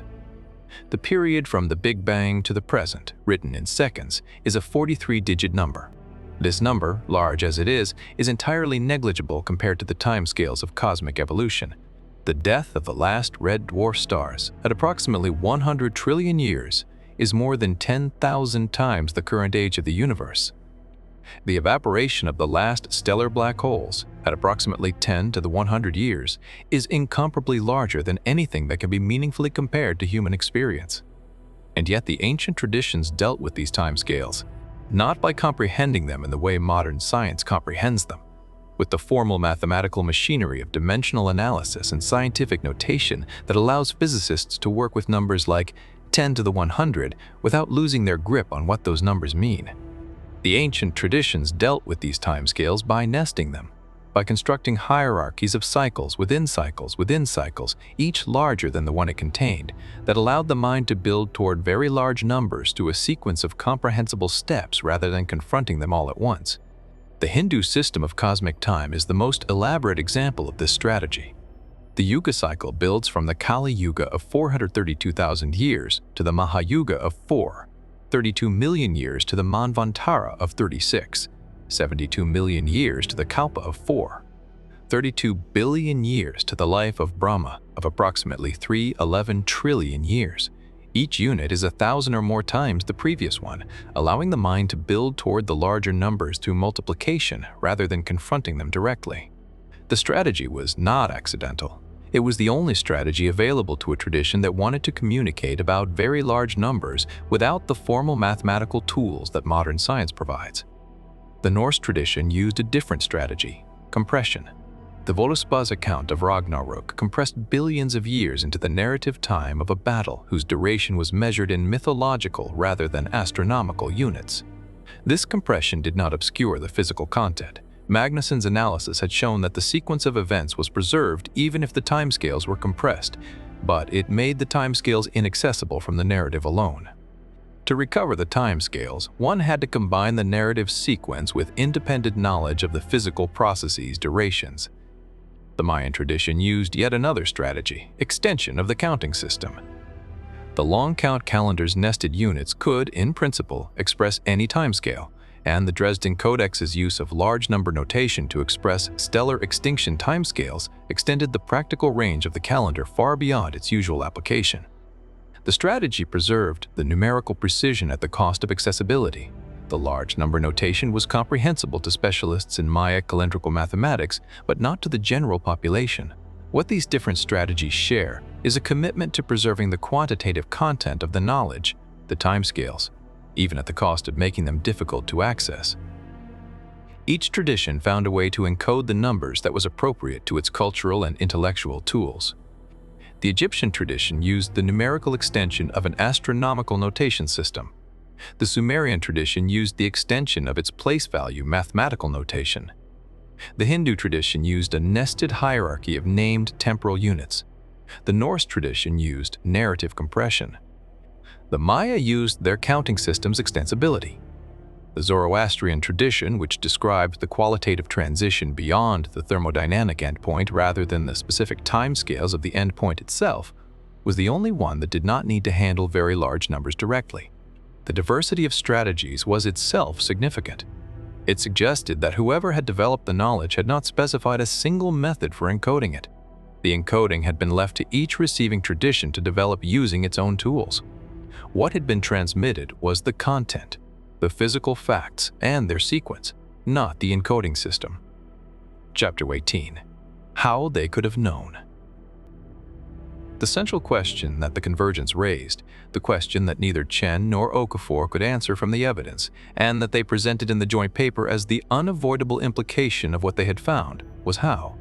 How did 6 unconnected ancient traditions come to know things about the universe's long-run physical evolution that modern science had only been able to establish in the past century and a half? How did an Egyptian funerary text contain a number in the vicinity of 10 to the 40, the timescale of Hawking radiation, in a notation that required knowledge of the physical process to decode? How did a Sumerian hymn to Enlil contain the timescale of proton decay? How did the VISHNU Purana's PRALAYA sequence match the actual sequence of cosmic evolution with the accuracy of an order of magnitude calculation? How did the Voluspa describe the death of stars in the correct order by mass? How did the Dresden Codex contain astronomical tables that extended to the stellar extinction timescale? How did the Bundahishna describe the de Sitter phase that follows the thermodynamic endpoint? The question had 3 possible answers. Each answer was a hypothesis. Each hypothesis was, in principle, testable, though the tests available were indirect, and the evidence they produced was unlikely to be conclusive.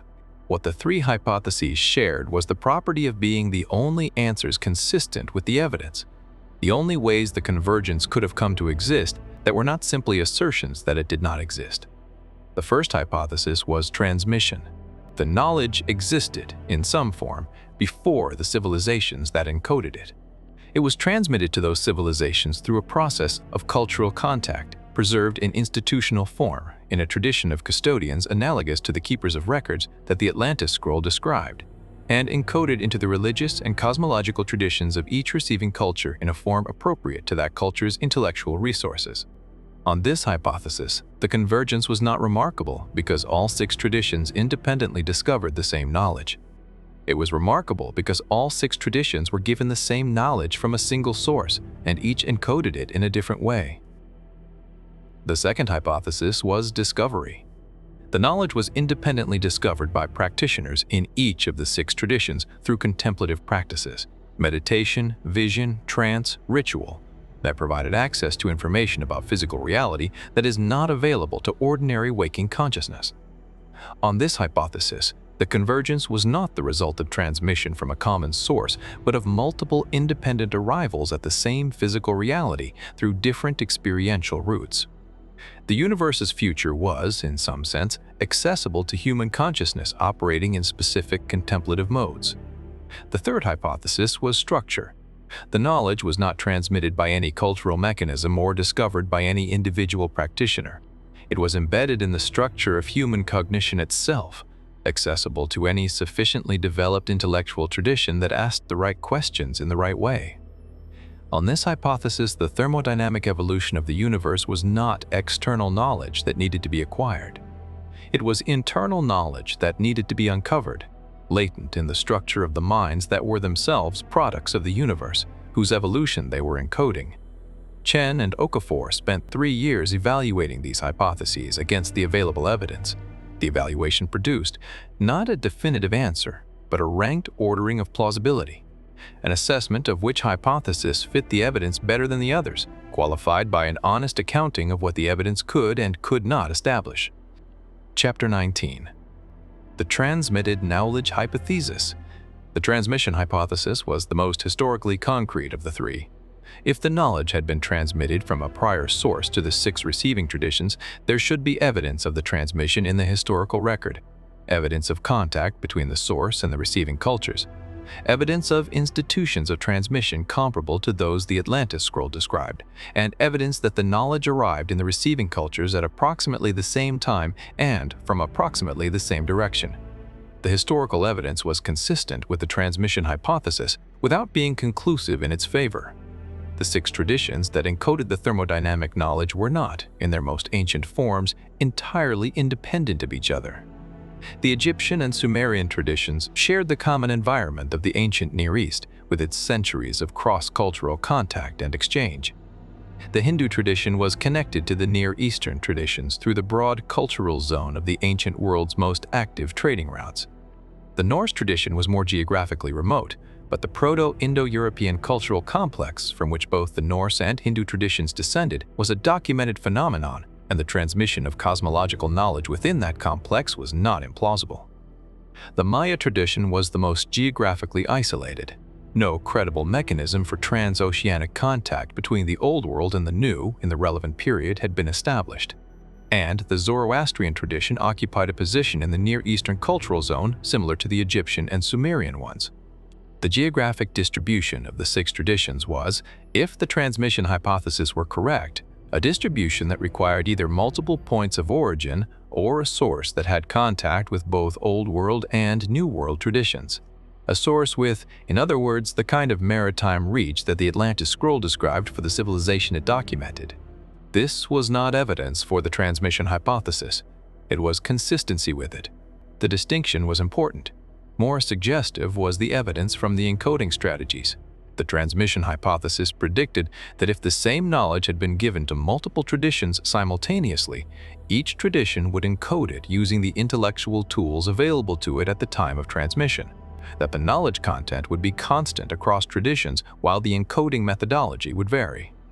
This was exactly the pattern Chen and Okafor had found.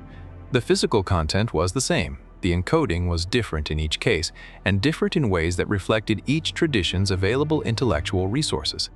But the most compelling evidence for the transmission hypothesis, evidence that neither Chen nor Okafor had been looking for when they found it, came from a property of the 6 accounts that only became visible when the complementary coverage of the full thermodynamic timeline was mapped out. The 6 traditions did not merely describe different aspects of the same process. They described different temporal perspectives on it, as if each tradition had been given the perspective from a specific point in the universe's future timeline, looking back at what had been and forward at what remained.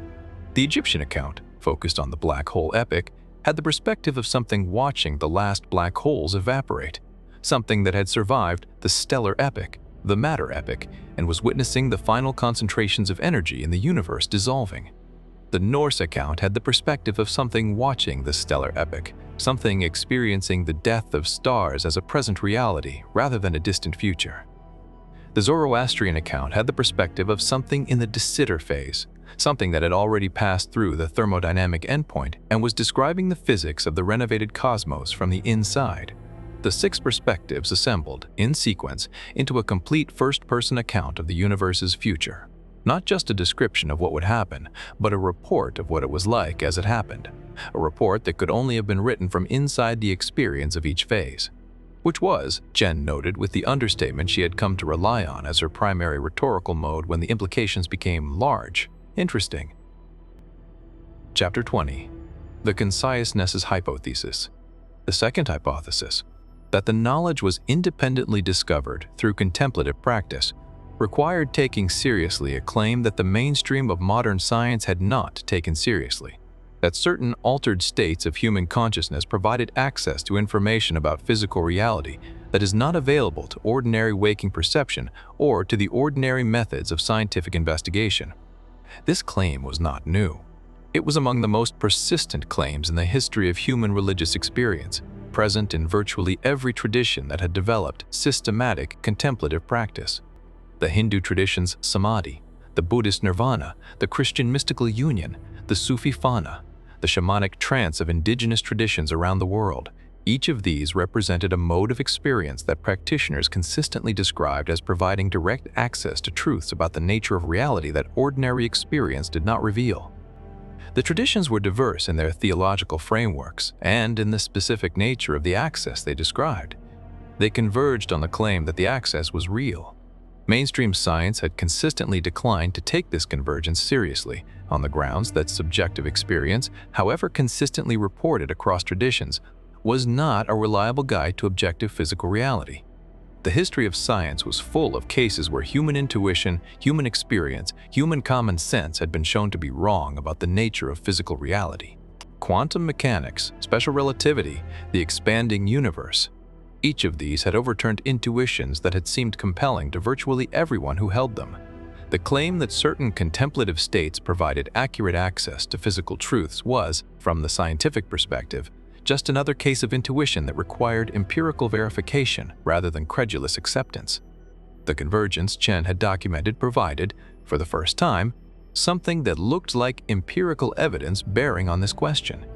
If contemplative practitioners in 6 independent traditions had independently arrived at the same physically accurate account of the universe's thermodynamic evolution, and if the accuracy of that account was not explicable by ordinary historical transmission or by the kind of reasoning available within those traditions, then the consciousness hypothesis offered a potential explanation. The contemplative state provided access to a real physical fact, and the physical fact was the same regardless of which tradition's practitioners accessed it. The difficulty with this hypothesis was not its implausibility. Taken on its own terms, it was no more implausible than the transmission hypothesis, which required a prior civilization of extraordinary sophistication for which the archaeological evidence was indirect. The difficulty was its testability. How would one distinguish between a contemplative state that provided genuine access to physical information and a contemplative state that produced experiences sufficiently compelling to be mistaken for physical information? The phenomenological evidence, the report of the practitioner, could not distinguish between these cases. The only distinguishing test was the accuracy of the information produced, and the accuracy of the thermodynamic eschatology was the datum to be explained, not an independent confirmation of the hypothesis. Okafor, who was a physicist rather than a religious study scholar, spent considerable time on the consciousness hypothesis and concluded that it was not obviously false and was not obviously true. His assessment was that it pointed toward a genuine question in the physics of consciousness. The question of whether the physical substrate of consciousness had properties that allowed access to information beyond what sensory experience provided, that modern neuroscience and physics were not yet in a position to evaluate. He noted, somewhat uncomfortably, that the integrated information theory of consciousness and certain interpretations of quantum mechanics left open possibilities that the hardline dismissal of the consciousness hypothesis took for granted were closed. He was not advocating mysticism. He was noting that the dismissal required assumptions about the nature of consciousness and its relationship to physical reality that were not securely established. In the context of a paper about knowledge that should not exist being encoded in ancient traditions, this was a more honest position than confident dismissal. Chapter 21. The Information Hypothesis. The third hypothesis, that the thermodynamic knowledge was not transmitted culturally or discovered individually, but was embedded in the structure of the universe itself in a form accessible to sufficiently developed human minds, was the most radical of the three, and the one that Okafor, as a physicist, found simultaneously the most disturbing and the most interesting.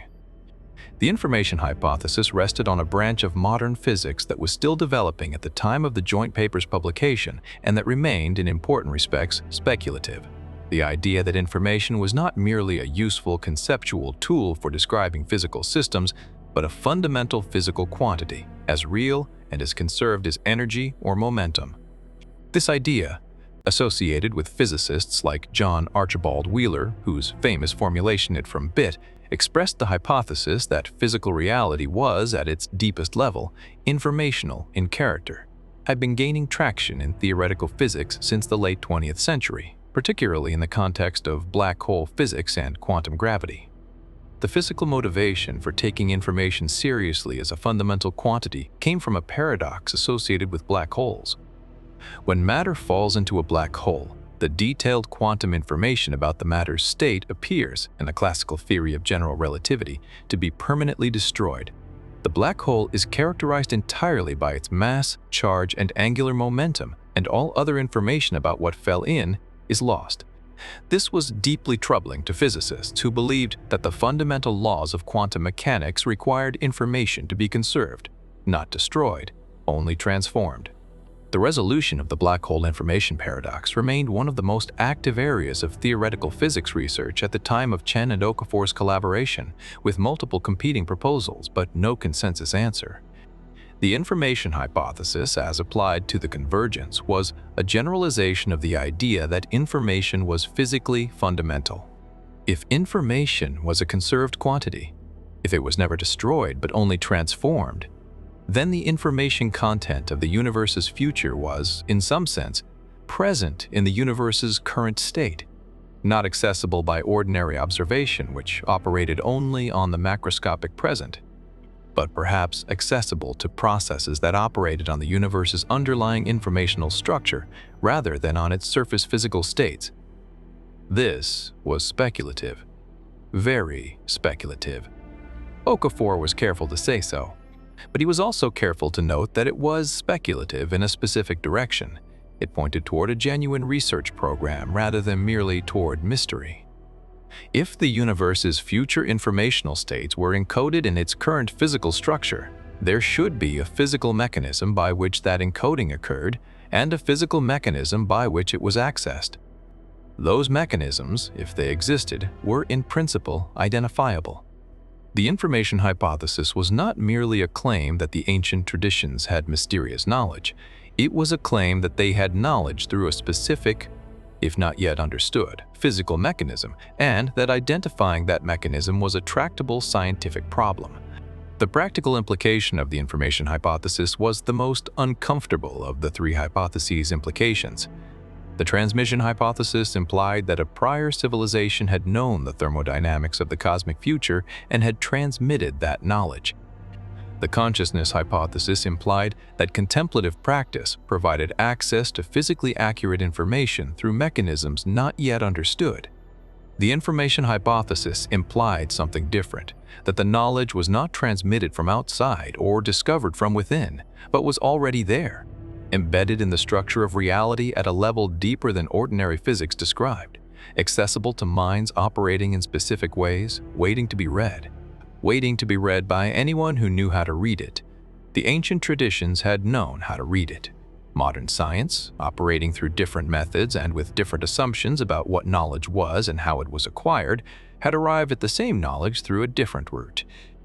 The convergence was not between ancient tradition and modern discovery. It was between two different ways of reading the same information that was always there, in the structure of reality, waiting. This was the hypothesis that Chen found herself returning to most often, not because she was certain it was correct, but because it was the only one of the three that did not require either a prior civilization or a special mental state that most people did not have. It required only that the universe was, at a level below the ordinary, made of something that contained its own history and its own future, that reality was not merely what was happening, but also what had happened and what would happen, encoded in a form that human minds, at their best and most developed, could access. Which was, when she thought about it, exactly what every contemplative tradition in the history of human civilization had been trying to say. Chapter 22. What the Convergence Means for Religion. The publication of the joint paper with Okafor produced a response from the religious communities whose traditions were examined in it that was, on balance, more positive than Chen had expected and more nuanced than the popular coverage of the paper suggested. The dominant reaction in popular media had been to frame the paper as a validation of ancient religious claims against scientific skepticism, as evidence that the old traditions had been right all along and that science was now catching up. This framing was not entirely wrong, but missed what Chen considered the most significant aspect of the finding. The paper was not validating the theological frameworks of the six traditions.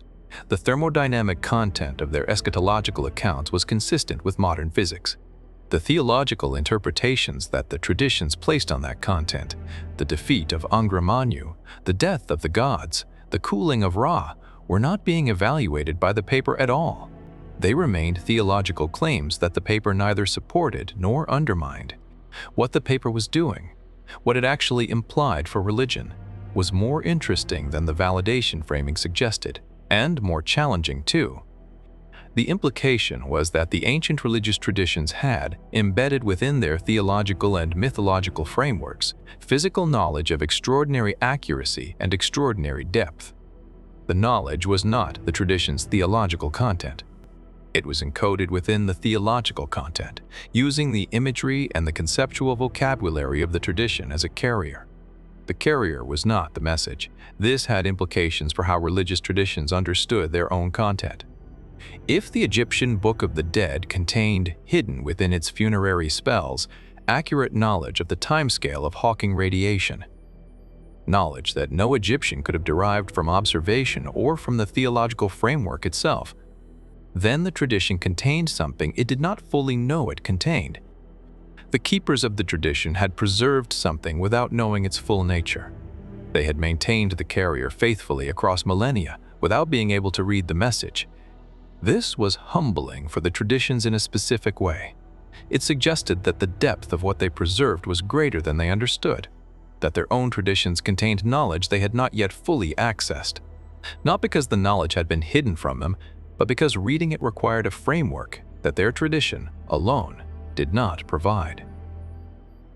The framework for reading the thermodynamic content of the funerary spells was modern physics. Without modern physics, the spells were what they appeared to be, funerary spells. With modern physics, they were also something else. The implication for how religious traditions should relate to science was, therefore, not the usual one. The usual framing of the religion-science relationship was that science provided knowledge and religion provided meaning, that science answered the how questions and religion answered the why questions. The convergence suggested a different framing, that religious tradition and scientific knowledge were two different methods of accessing the same physical reality, and that each method provided something the other, alone, could not fully access. Science provided the explicit, formalized, mathematically precise account. Religious tradition provided the implicit, encoded, mythologically preserved account. Neither alone was complete. This was a reframing that the more thoughtful responses from within each tradition's scholarly community recognized as significant. Not the shallow validation that the media coverage suggested, but a deeper challenge. If your tradition contains knowledge you did not know you had, what else does it contain that has not yet been decoded? The convergence was not the end of a discovery process. It was the proof of concept for a discovery process that was barely beginning. Chapter 23: What the Convergence Means for Science. The implications of the convergence for science were, in some ways, more uncomfortable than its implications for religion. The religious traditions could accommodate the finding by deepening their understanding of their own content. Science was required to confront something more fundamental, a challenge to its standard account of how knowledge was acquired and what kinds of knowledge were possible. The standard account held that physical knowledge about the universe was acquired through observation and experiment, organized into theories by mathematical reasoning, and tested by the agreement of theoretical predictions with new observations. This was not merely a methodological preference. It was a substantive claim about the nature of physical knowledge, that it was derived from sensory experience, mediated by instruments that extended the range of sensory experience, and constrained by the agreement of theory and observation.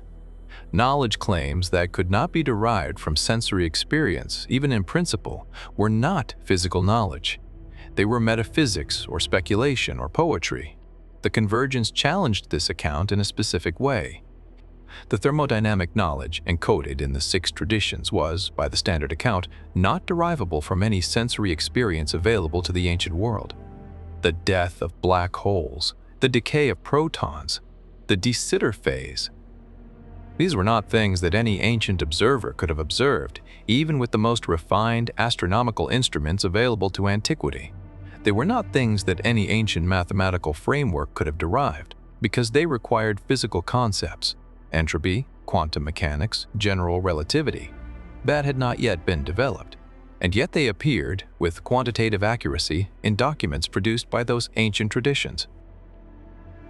The standard account had 2 responses to this situation. The first was denial. The correspondences were not real, the methodology of the convergence analysis was not reliable, the physical interpretations were forced. This was a legitimate scientific response, and the peer criticism of Chen's paper had pressed it seriously. But Okafor's reanalysis of the quantitative correspondences using formal physical methods had significantly strengthened the case against denial. The correspondences were real enough that denial required either identifying a specific methodological error that the analysis had not found, or simply asserting that the correspondences must be artifacts without identifying what kind of artifact they were. The second response was expansion. The discovery of the convergence was an invitation to expand the standard account's scope, to ask what physical processes might allow the acquisition of thermodynamic knowledge without the standard methods, and to develop the theoretical and empirical tools to investigate those processes. This was the response that Okafor had come to favor, and that Chen had always favored. It was not a rejection of scientific methodology. It was an application of scientific methodology to a question that the methodology had not previously been asked to address. The expansion response required taking seriously, as a genuine scientific question, the mechanisms proposed by the consciousness hypothesis and the information hypothesis. What physical properties of conscious states could allow access to information beyond sensory experience? What does it mean, physically, for the universe's future to be encoded in its current state, and how could that encoding be accessed? These were hard questions. They were not currently answerable. But they were questions that the convergence had given science a specific and urgent reason to take seriously, and that the improving tools of consciousness research and quantum information theory gave science at least the beginning of a methodology for approaching. The deeper implication was for science's self-understanding. Science had understood itself as the reliable method for acquiring physical knowledge, the method that had succeeded where all previous methods had failed, the method that had produced the understanding of the universe that modern civilization was built on. The convergence did not undermine this understanding, but it complicated it. It suggested that science was not the first method to arrive at accurate physical knowledge. It was the latest, and in important respects, the most powerful and the most reliable. But it was not the only one. And the earlier methods, encoded in the traditions that had preserved their findings in mythological and theological form, might contain in their encrypted archives physical knowledge that science had not yet independently reached. The possibility that science might learn something from religion, not about meaning or values or comfort, but about physics, was one that the mainstream of scientific culture was not prepared to entertain. The convergence was an argument that it should be. Chapter 24. The Question of Intention. There was a question that the convergence raised that neither the scientific analysis nor the theological discussion had adequately addressed, not how the ancient traditions had acquired the thermodynamic knowledge, but why they had preserved it. The question of intention was not merely historical. It was, in Chen's view, the most important question the convergence raised. If the traditions had known the thermodynamic future of the universe, had known, in some form and with some accuracy, how everything was going to end, why had they encoded that knowledge in their most durable containers? Why was the timescale of Hawking radiation inside a funerary text? Why was the PRALAYA sequence in a theological treatise on the nature of VISHNU? Why was the death of stars embedded in an end-of-world prophecy that its tradition used for ritual and calendrical purposes? The trivial answer was that the knowledge needed to be preserved in the most durable form available, and religious tradition was the most durable form available to pre-literate and early literate civilizations. The authority of the sacred maintained the texts against alteration. The memorization techniques of oral tradition maintained the texts against loss. The institutional continuity of priesthoods and scholars maintained the transmission across generations. If you had knowledge that needed to survive for a very long time, encoding it in religious tradition was the rational choice. But this answer did not address the harder question: why did the knowledge need to survive at all? What purpose did the preservation of the thermodynamic future of the universe serve for the ancient civilizations that preserved it? What were they expecting someone to do with it? Chen's exploration of this question led her into a domain that she had not anticipated when she began the project, the philosophy of time. Specifically, the question of what it meant, philosophically, existentially, practically, to know that everything would end. Not in the vague sense that everyone knows everything ends, but in the specific, quantitative, physically detailed sense that the six traditions' accounts provided. To know not merely that the universe would someday cease to support life, but that it would pass through a specific sequence of phases over specific timescales before reaching a thermodynamic endpoint from which, potentially, something new would emerge. One answer. An answer that several of the traditions explicitly articulated in the theological context surrounding the thermodynamic content was that this knowledge was liberating. Knowing the full extent of the universe's future history provided a perspective from which the urgencies and anxieties of ordinary human life could be seen in their true proportion. Against the backdrop of 10 to the 100 years of cosmic evolution, the concerns of a human lifetime were, quite literally, infinitesimal. The liberation offered by this perspective was not the liberation of indifference. the universe's enormity did not make human experience unimportant. It was the liberation of accurate proportion, knowing where you were in the full story, knowing how much story remained, knowing that the story continued even when individual chapters ended. A second answer, implied by the transmission hypothesis rather than by the traditions themselves, was that the knowledge served a purpose in a larger project whose nature was not fully specified by any individual tradition. If a prior civilization had possessed and then distributed the thermodynamic knowledge across 6 receiving traditions, the purpose of the distribution was presumably not merely preservation for its own sake. It was preservation for eventual use, preservation until a civilization had developed the tools to read the knowledge accurately and the context to understand what to do with it. That civilization was, the evidence suggested, the one producing these words. The tools were modern physics. The context was the convergence itself, the discovery that the knowledge had been waiting, distributed across 6 traditions, in precisely the form needed for someone who combined religious scholarship and physical science to identify it. Chen had not set out to find what the ancient traditions were waiting for her to find. She had stumbled into it while working on a routine survey paper. But the structure of what she found suggested that the stumbling was not as accidental as it seemed, that the knowledge had been placed in a form specifically designed to be found by someone with exactly the combination of knowledge and methodology she brought to the project. She sat with this thought for a long time. It was either the most important thought she had ever had, or a symptom of the pattern-seeking bias that afflicted researchers who had spent too long immersed in material that seemed to keep pointing at them personally. She could not tell which. She decided to proceed as if it was the first. The cost of being wrong was embarrassment. The cost of being right and treating it as the second was worse. Chapter 25. The Universe Aware of Itself. There is a concept in modern cosmology that has moved, in the past few decades, from the periphery of theoretical speculation to the center of serious physical discussion, the anthropic principle. In its weak form, the anthropic principle states that the universe we observe must be compatible with the existence of observers, because if it were not compatible with observers, there would be no observers to observe it. In its strong form, it states that the universe must give rise to observers at some point in its history, that the existence of observers is not a contingent feature of this particular universe, but a necessary consequence of the universe's fundamental structure. The strong anthropic principle remains controversial for reasons that are primarily philosophical rather than empirical. But the weak form has become standard in cosmological reasoning, and it has an important implication. The existence of observers is not incidental to the universe's history.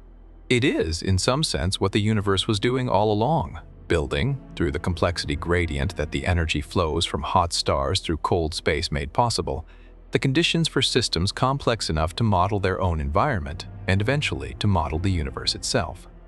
Humans are, as far as current knowledge establishes, the only systems in the observable universe that model the universe at the scale of the universe. We are not the only complex systems. The biosphere is full of systems more complex than us in many local respects. We are not the only intelligent systems, if intelligence is defined broadly enough. But we are, specifically, the systems that ask questions about the universe, at the scale of the universe, questions about its origin, its structure, its age, its fate. Questions that the universe, as far as we can tell, cannot ask about itself except through us. This gives human consciousness a specific role in the universe's self-description, not a privileged role in the sense of being cosmically important or specially protected. A specific role in the sense of being the mechanism through which the universe currently achieves knowledge of itself. The universe has been organized by the long processes of stellar and planetary and biological evolution into systems, human minds, that can ask and answer questions about the universe's nature and history, including questions about its future. The thermodynamic knowledge encoded in the 6 traditions was knowledge of the universe's future. It described, with varying degrees of precision, what the universe was going to do for the next 10 to the 100 years and beyond. And the 6 traditions had preserved this knowledge, maintained it, transmitted it, encoded it in durable containers for periods ranging from hundreds to thousands of years, until the civilization capable of reading it had developed. If the information hypothesis was correct, if the thermodynamic knowledge was embedded in the structure of reality and accessible to minds operating in specific ways, then the preservation was not merely cultural, it was cosmic. The universe had encoded its own future history in its own structure, at a level below ordinary physical observation. It had evolved, through the long process of biological and cognitive evolution, minds capable of accessing that encoded information. It had embedded the information in the most durable cognitive containers those minds had developed, religious tradition, to bridge the gap between the minds that could first access the information and the minds that would eventually have the tools to verify it and understand its implications. And it had arranged, or the structure of things had arranged, for the convergence to be discovered at precisely the moment when both the religious scholarship and the physical science needed to recognize it had reached sufficient maturity. This was not a theological claim. It was not an assertion that the universe was purposeful in any personal or intentional sense. It was a structural observation that the universe, through the mechanisms of physics and evolution, had produced a situation in which its own future history was known, preserved, and eventually verified. Whether this was the universe being purposeful or the universe being inevitable in ways that looked purposeful from the inside was a question that the available evidence could not answer. What it could say was this: the universe is aware of itself, through us. It knows what it is, where it came from, and, as the convergence established, where it is going. It knows this because it built over 13 billion years of cooling and complexifying and organizing the systems that could know it. The manuscript that described the end of time was not written by any individual human being. It was written by the universe in 6 languages, distributed across 6 cultures, waiting for the moment when someone would put the pieces together and read what had always been there. The moment was now. Epilogue. The end is the beginning of the question. Sarah Chen is currently a distinguished professor in the University of Chicago's Committee on the Conceptual Foundations of Science, a joint appointment that reflects the genuinely interdisciplinary nature of the project that has occupied the last decade of her career. She is also, as she notes with wry frequency in interviews, one of the most controversial figures in her field, which is a field not previously known for producing controversial figures. The joint paper with Okafor has been cited, at last count, by over 3,000 subsequent papers in comparative religion, cosmology, history of science, philosophy of mind, and several fields whose relevance to the original project she did not anticipate, including information theory and quantum biology. It has been the subject of 3 dedicated conferences, one of which produced a multi-author volume that Chen describes as the most useful critical engagement with the project, and one of which produced a collection of essays that she describes, with more diplomacy than she might privately employ, as spirited. It has been translated into 14 languages and is used in undergraduate courses in at least 7 different disciplines. It has been adapted into a documentary film whose scientific accuracy she considers partial and whose commercial success she considers irrelevant. The scholarly response to the convergence hypothesis has not, in the decade since the joint paper's publication, resolved into consensus.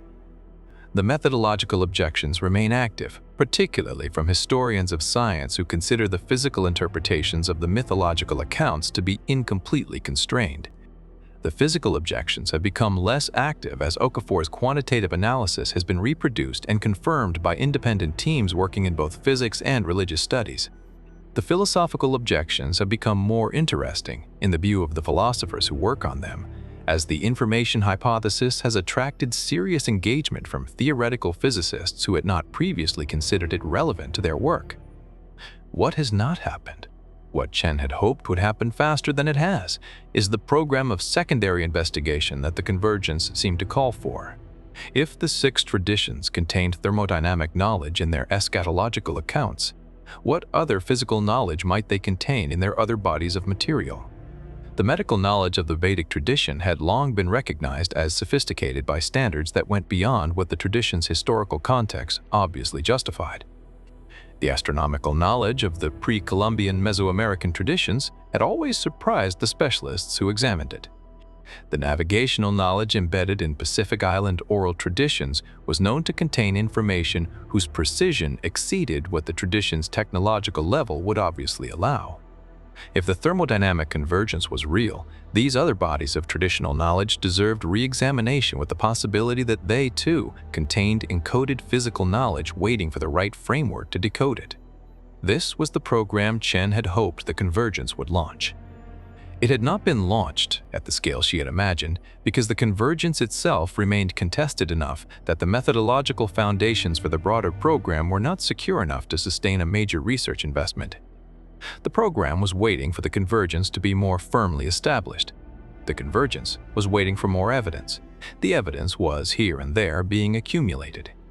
Slowly, by the standards of the urgency Chen felt about the project.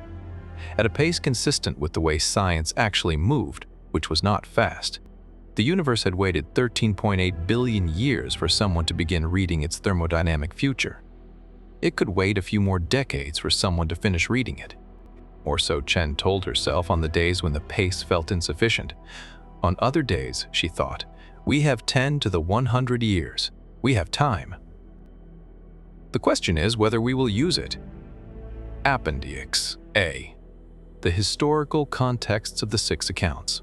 Any analysis of the kind Chen and Okafor undertook is vulnerable to a specific objection that by focusing on the physical content of the 6 traditions' eschatological accounts, the analysis decontextualizes those accounts from the historical and cultural circumstances that produced them, and that the decontextualization distorts the interpretation. This appendix addresses that objection directly by providing, for each of the 6 traditions, the historical context within which the relevant account was produced, and the question of how that context does and does not constrain the physical interpretation. The Egyptian context is the most complex, because the material Chen identified was not a single composed document, but a variant of a tradition, the Book of the Dead, that had been evolving and accumulating for more than a millennium by the time the Abydos papyrus was produced. The relevant question is not when the papyrus was written, but when the unusual astronomical content it contained was first added to the tradition. The extended imperishable stars passages that contained the large number astronomical content did not appear in earlier Book of the Dead versions that Chen was able to access for comparison. They appeared to have been added at some point in the New Kingdom period, roughly 1550 to 170 BCE. Either as new composition or as the integration of older material from a separate tradition. The provenance of the astronomical content within the broader tradition could not be established from the papyrus alone. The Sumerian context was more straightforwardly datable. The Nippur tablets' Old Babylonian dating placed it in the period roughly 2000 to 1600 BCE, making it contemporaneous with some of the most productive periods of Mesopotamian astronomical observation. The Babylonian astronomical tradition was already sophisticated by this period. The systematic observation of celestial movements that would eventually produce the highly accurate predictive astronomy of the later Babylonian period was well underway. But the large number notation in the Nippur tablet went far beyond what practical astronomical observation of the period was doing or needed to do.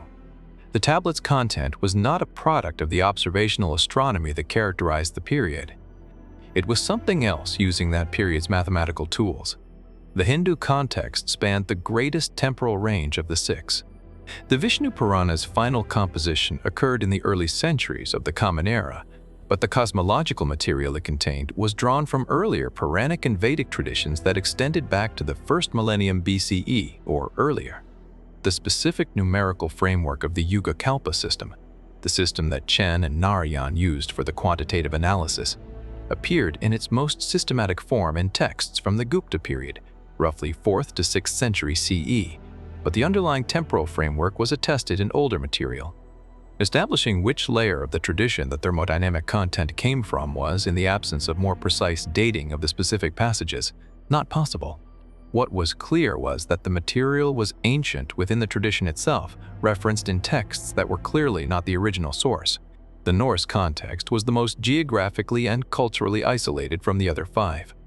The Voluspa was preserved in manuscripts from medieval Iceland, roughly 1270 CE for the Codex Regius, but its composition was widely dated by Old Norse scholars to the late Viking Age, approximately 900 to 1000 CE. The material the poem drew on, however, was older. The oral traditions of pre-Christian Germanic and Scandinavian religion, which extended back into the first millennium BCE in their roots, if not their specific formulations.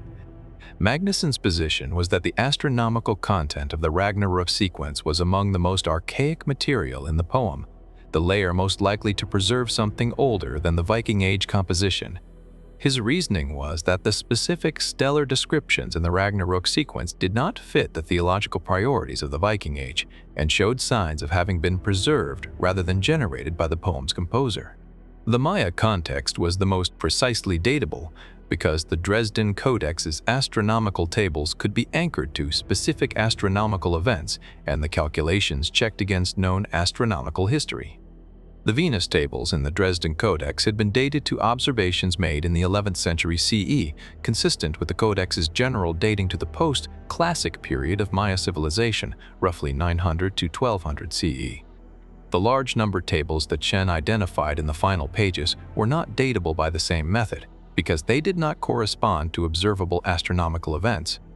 What was clear was that they appeared in a document that was otherwise a product of the sophisticated astronomical tradition of the late Maya classic and post-classic periods, a tradition that had been accumulating over centuries before the Codex was produced. The Zoroastrian context was the most complex in terms of the relationship between the surviving text and the tradition it represented. The Wunderhischen existed in manuscripts from the 9th century CE, but drew on Avestan material that was, in some layers, among the oldest religious texts in any Indo-European language, roughly contemporaneous with the oldest Vedic material, possibly earlier. The specific account of the FRASHOKERETI in the Wunderhischen was almost certainly not Zarathustra's original composition. It represented the accumulated cosmological thinking of a tradition that had been developing for more than 2 millennia by the time the Wunderhischen took its surviving form.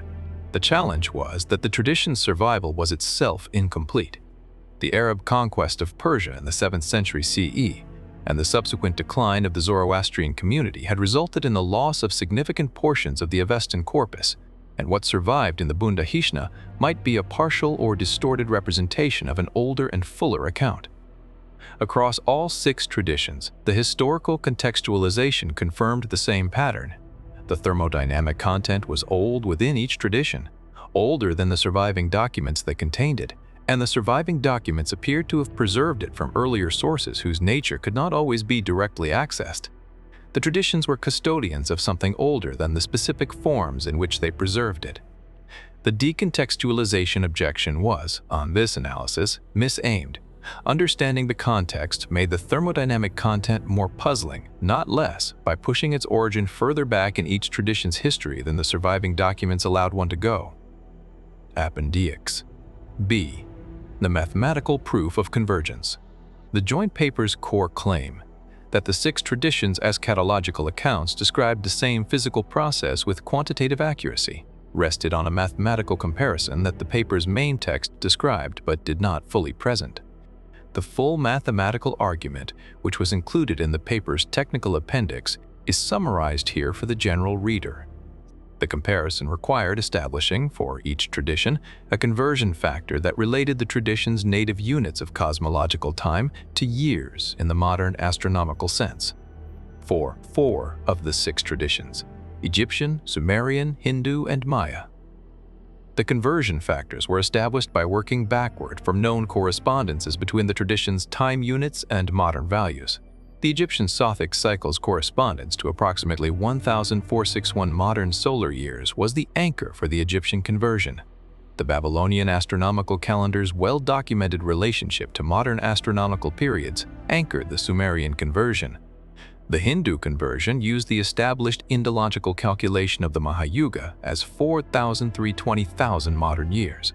The Maya long count's backtune was established at 104,000 days, giving a precise modern year equivalent. For the Norse tradition, the conversion was qualitative rather than quantitative. The Voluspa did not express its RAGNARÖK timeline in native time units, but in the narrative duration of events, and the correspondence to physical timescales was established through the physical identification of the events described rather than through unit conversion. For the Zoroastrian tradition, the conversion was similarly qualitative, applied to the Bundahishan's account of the phases preceding and following the FRASHOKERETI rather than to specific numerical values. With the conversions established, the comparison proceeded through 3 stages. First, Chen identified the physical referent of each tradition's major cosmological claim, the specific astrophysical process that the claim, translated into physical language, described. Second, Okafor established the modern astrophysical estimate for the timescale of each identified process with appropriate uncertainty ranges. Third, the 2 sets of values, traditional and modern, were compared using a statistical measure that assessed the probability that the observed correspondences could have arisen by chance if the traditional values had been drawn randomly from the possible range of cosmological timescales. The statistical calculation required a choice of reference range, the range of possible timescales from which a random draw was being made.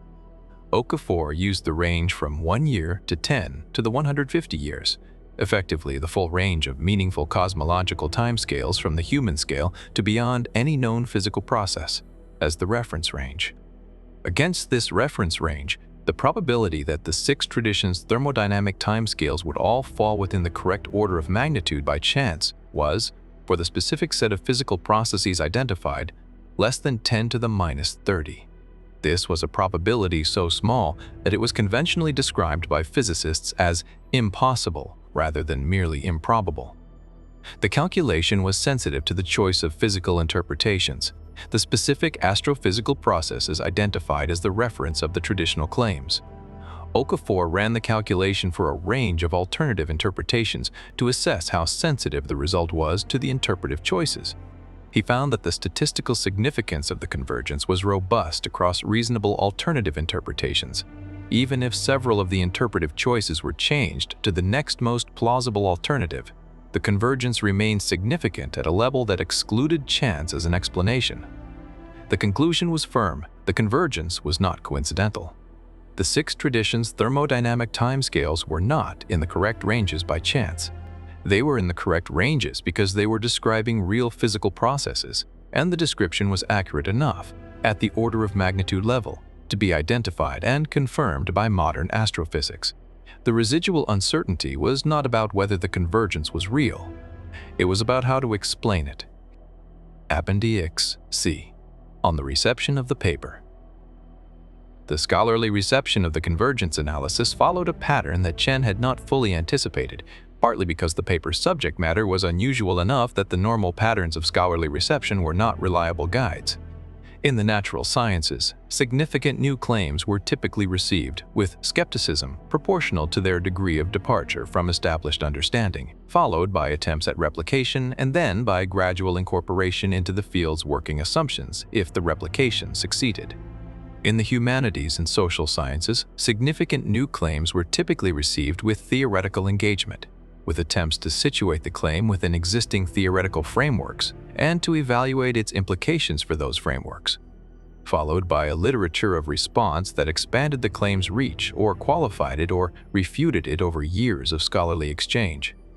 The convergence paper fell into neither category cleanly because it was simultaneously a claim in the natural sciences about the quantitative accuracy of the traditional timescales, a claim in religious studies about the physical content of the eschatological traditions, and a claim in the philosophy of science about what the convergence implied for the acquisition of physical knowledge.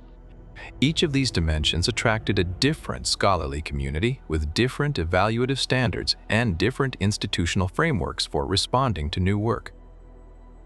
The natural science reception was the most immediately productive. Okafor's quantitative analysis was reproducible and was reproduced within a year of the paper's publication by 2 independent teams, one in astrophysics, one in the mathematical physics of information. Both reproductions confirmed the main result and offered refinements of the statistical methodology that strengthened rather than weakened the convergence's significance. A third team attempted a refutation and found, in the process of attempting it, that the most credible alternative interpretations of the traditional material still produced convergence values that were statistically significant, though less so than the primary analysis. The astrophysics community's response, by 2022, was a cautious consensus that the quantitative convergence was real and required explanation without committing to any particular explanation. The religious studies reception was more fragmented because the field contained communities with very different orientations toward the relationship between religious tradition and physical science, and the paper's implications were different for each of these communities. The secular, historical, critical wing of the field engaged primarily with the methodological questions, the legitimacy of the physical interpretation of mythological language, the risk of anachronism in applying modern physical concepts to ancient texts. The theologically oriented wing engaged primarily with the implications for the relationship between faith and reason, whether the convergence constituted evidence for the divine inspiration of religious tradition, or for the spiritual authenticity of contemplative knowledge, or for neither. The comparative religion and phenomenology communities engaged with the cross-cultural dimensions, what the convergence implied for theories of the relationship between universal human experience and cultural particularity in religious thought. The philosophy of science reception was, in Chen's view, the most interesting and the least conclusive. The paper had raised a genuine question in the philosophy of science: what counted as evidence for the acquisition of physical knowledge through non-standard means. This question did not have a settled answer in the philosophy of science literature, because the literature had not previously had a well-documented case to work with. The convergence provided such a case, and the philosophical response over the 3 years following the paper's publication produced a genuine and productive debate rather than a resolution. The popular reception was large, loud, and mostly beside the point. Chen had learned to live with this. D. The implications for conciseness research. One of the most significant secondary effects of the convergence paper was its influence on a set of research programs in consciousness science and cognitive neuroscience that had been developing, somewhat marginally, in the years before the paper's publication. The scientific study of meditation and contemplative practice had been an active but somewhat embattled field for approximately 2 decades before the convergence paper appeared. The research had established, with increasing methodological rigor, that sustained contemplative practice produced measurable changes in brain structure and function, reduced certain kinds of psychological suffering, and produced subjective states that practitioners across many traditions described with consistent phenomenological features. The research had not established, and had not seriously attempted to establish, whether the subjective states produced by contemplative practice involved access to accurate information about physical reality beyond the practitioner's ordinary sensory environment. The convergence paper changed the research landscape for consciousness science in a specific way. It provided, for the first time, an empirical test for the claim that contemplative states involved access to extrasensory physical information. If the thermodynamic knowledge encoded in 6 contemplative traditions was accurate, and if the consciousness hypothesis was correct in attributing that knowledge to contemplative practice rather than cultural transmission, then contemplative practitioners should be capable, in principle, of accessing physical information of this kind through practice in the present. Not by accessing the specific thermodynamic future of the universe.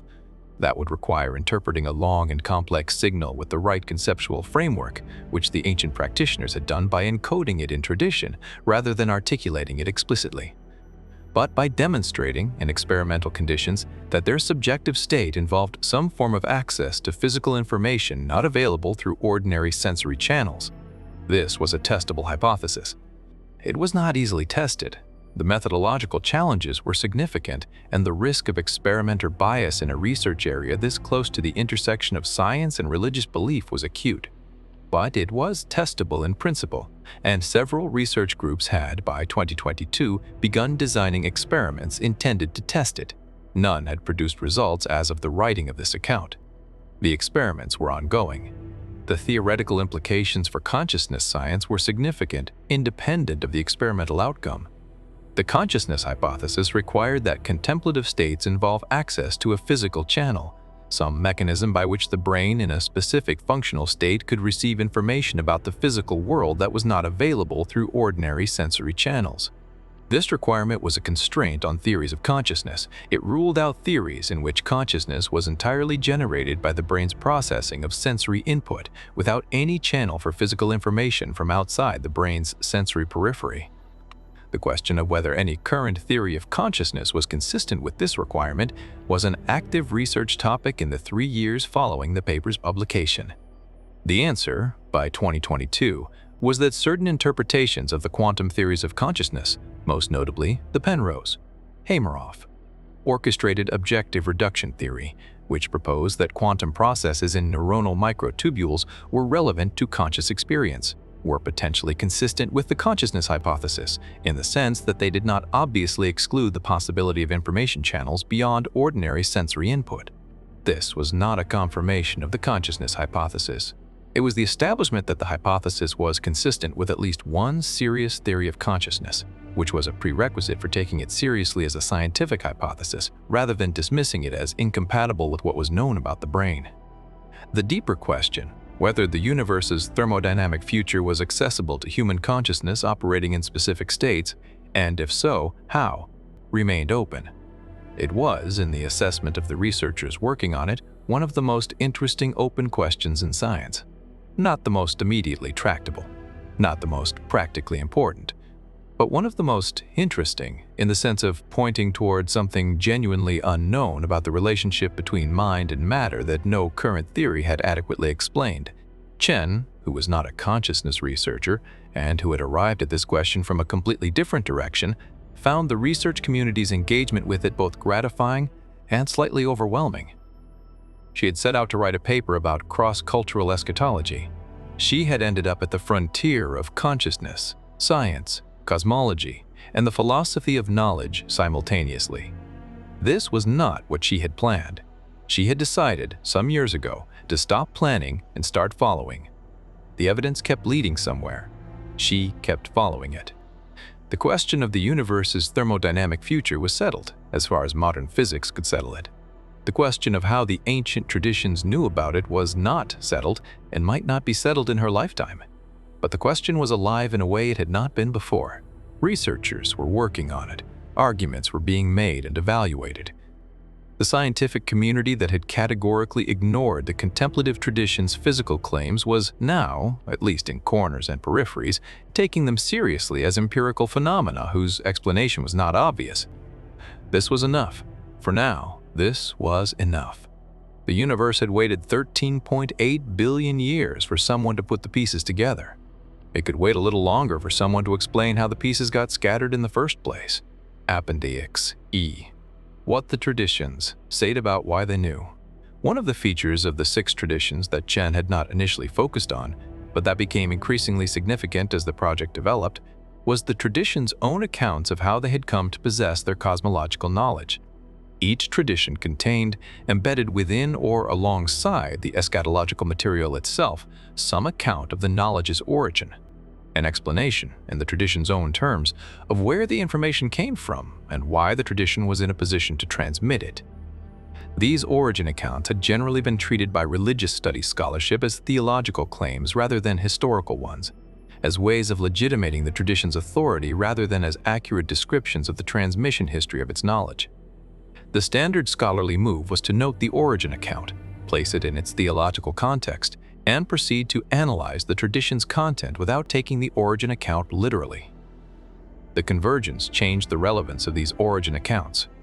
If the tradition's eschatological content was physically accurate in ways that the tradition's historical contexts could not explain, then the tradition's own explanations of why they possessed this knowledge deserved closer examination, not as literal descriptions of miraculous transmission necessarily, but as evidence for how the tradition itself understood the provenance of its most unusual knowledge. The Egyptian tradition's account of the Book of the Dead's origin was standard divine revelation narrative. The spells had been given to humanity by Thoth, the god of wisdom and writing, as a guide for the soul's journey through the afterlife. But within the larger Egyptian mythological framework, Thoth occupied a specific role that was relevant to the thermodynamic content. Thoth was the keeper of the cosmic records, the recording secretary of the divine assembly, the guardian of Ma'at, the principle of cosmic order, and was specifically associated with the knowledge of the cosmic cycles in their full extent. The attribution of the astronomical content of the Abydos papyrus to Thoth was not merely a generic appeal to divine authority. It was an appeal to the specific deity who, within the Egyptian theological framework, was understood to be the custodian of the knowledge of time at the largest scale. The Sumerian tradition's account of the Nippur tablet's content, insofar as the content of the hymn itself provided such an account, was a hymn to Enlil, whose role in the Sumerian theological framework was the maintenance of the cosmic order. The Me, the divine laws or principles that organized the cosmos, were associated with Enlil, and the tablets that recorded the Me were understood to be the physical instantiation of his organizing power. A cosmological document in Enlil's temple was, in Sumerian theological terms, a document about the principles that organized the cosmos and the limits of those principles' applicability, which was precisely what the thermodynamic content of the Nippur tablet described. The Hindu tradition's account of the Vishnu Purana's authority was the most elaborate. The Puranas generally claim to be transmissions from the god Vishnu through a succession of divine and semi-divine figures to the human sage Vyasa, who compiled them into the form in which they were transmitted. Vishnu's role as the preserver of the cosmos was directly relevant to the PRALAYA content. The god whose function was preservation was also, in the Vishnu Purana's account, the god who understood the limits of preservation, who knew how long the cosmos could be preserved and what would happen when preservation became impossible. The PRALAYA sequence was embedded in a theological framework that understood it as part of Vishnu's own knowledge of the cosmos he preserved. The Norse tradition's account was the most explicit about the unusual nature of the knowledge it transmitted. The Voluspa was explicitly structured as a prophecy given by a seeress to Odin, not to the human audience of the poem, but to the god who was himself the supreme seeker of knowledge. Odin's most important mythological characteristic was his pursuit of wisdom. At any cost, he had sacrificed an eye for knowledge, hung himself on the world tree for 9 days to receive the secret of the runes, and consulted seers and seeresses to learn the fate of the gods and the world. The Voluspa was the product of this consultation, knowledge given to Odin by a being who, in the Norse mythological framework, had access to the past and future at a scale unavailable to ordinary consciousness. The tradition attributed the cosmological content of RAGNARÖK not to ordinary observation, but to a specific mode of consciousness, the prophetic trance of the seeress, that was understood to provide access to information unavailable through ordinary experience. The Maya tradition's account of the Dresden Codex's astronomical knowledge attributed it to the long-term observational tradition of the astronomer priests, whose institutional continuity across generations allowed the accumulation of observational records extending back further than any individual could observe. But the large number tables that contained the stellar extinction material were not presented as the product of observation. They were associated with the divinatory tradition rather than the observational tradition, implying that their content was understood to come from a different source than the measured astronomical cycles. The Dresden Codex was a hybrid document. Its Venus tables and eclipse tables were products of observation. Its divinatory material, including the large number tables, came from a different epistemological tradition whose nature the surviving text did not fully specify. The Zoroastrian tradition's account of the FRASHOKERETI material was embedded in the larger Zoroastrian theology of revelation. All genuine knowledge came ultimately from Ahura Mazda, revealed to Zarathustra and transmitted through the priestly tradition. But within the Zoroastrian framework, the specific knowledge of the cosmic end and what followed, it was associated with the most advanced stages of spiritual development. With the stage of spiritual insight that Zoroastrian theology called the knowledge of the future events, a mode of understanding available to those who had developed their capacity for spiritual discernment to the highest degree. The FRASHOKERETI material was not ordinary theological knowledge. It was the knowledge of those who had developed the capacity to see the shape of the cosmic story in its entirety. Across all 6 traditions, the origin accounts shared a consistent structure. The thermodynamic knowledge was attributed to a source outside ordinary human experience, whether divine revelation, prophetic consciousness, or advanced spiritual development, rather than to ordinary observation or reasoning. The traditions themselves understood that what they were transmitting was not derivable from the methods their historical contexts made available. They had preserved it precisely because it came from somewhere else, and they encoded its unusual provenance in their theologies even as they transmitted its content. This was, Chen noted, exactly the kind of self-report one would expect from traditions that had received knowledge they could not independently verify. They knew the knowledge was unusual. They preserved it because it was unusual. and they encoded its unusual provenance, translated into theological language, in the very documents that transmitted the knowledge. The traditions were, in a sense, providing the evidence for the convergence hypothesis in the act of transmitting the knowledge the hypothesis sought to explain. Appendix F. The question of the seventh tradition. After the publication of the joint paper, Chen began receiving a specific category of correspondence that she had not anticipated, messages from scholars in traditions not covered by the original six, arguing that their tradition also contained eschatological material with thermodynamic content that deserved inclusion in the analysis. Some of these messages were from individuals whose claims she could not evaluate, people without scholarly credentials making assertions about traditional material she did not have the expertise to assess. But several came from serious scholars with deep expertise in traditions that had not been part of the original survey, and their arguments deserved consideration. The most compelling case was made by a scholar of Chinese cosmology at Peking University, Dr. Khan, Liu Yaxian, whose research on the eschatological dimensions of Taoist cosmological thought had been developing in parallel with Chen's work without any prior contact between them. Liu's argument was that the Taoist concept of the Great Return, the Gai, the reversion of all things to the undifferentiated primordial state from which they had emerged, contained quantitative cosmological content that had not been examined with the kind of systematic attention that Chen had applied to the six traditions in her original survey. Liu had begun that examination and found in the preliminary results correspondences with thermodynamic timescales that were comparable in quality to those in the original six. If the Taoist material held up to the kind of rigorous analysis that Okafor had applied to the Hindu and Maya material, it would mean that the convergence was not limited to six traditions but extended to at least seven.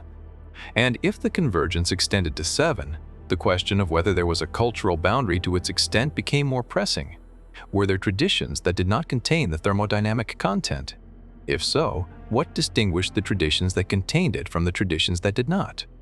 If not, if the content appeared across all cosmological traditions with sufficient antiquity, the convergence would be even more difficult to explain by any mechanism of cultural transmission, and would push more strongly toward the consciousness hypothesis or the information hypothesis. Chen entered into a collaboration with Liu in 2022. The results were not yet published at the time of this account's writing. The preliminary findings were, in Liu's description, strongly supportive of the thermodynamic interpretation of the Taoist Great Return.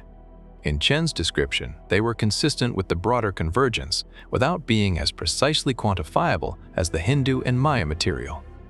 There was also a submission from a scholar of Australian Aboriginal astronomy whose work had documented, in the oral traditions of several Aboriginal communities in Australia, astronomical knowledge whose sophistication and antiquity had surprised specialists. The submission argued that specific elements of Aboriginal cosmological tradition, particularly the accounts of the sky's transformation over very long time periods, contained content consistent with stellar evolution on the thermodynamic timescales the convergence analysis had identified. This was harder for Chen to evaluate, both because Australian Aboriginal astronomical traditions were further from her expertise than any of the original six, and because the material was oral rather than written, which introduced different preservation challenges and different interpretive questions. The possibility of a seventh, eighth, or more traditions containing thermodynamic content was not surprising given the original convergence's structure.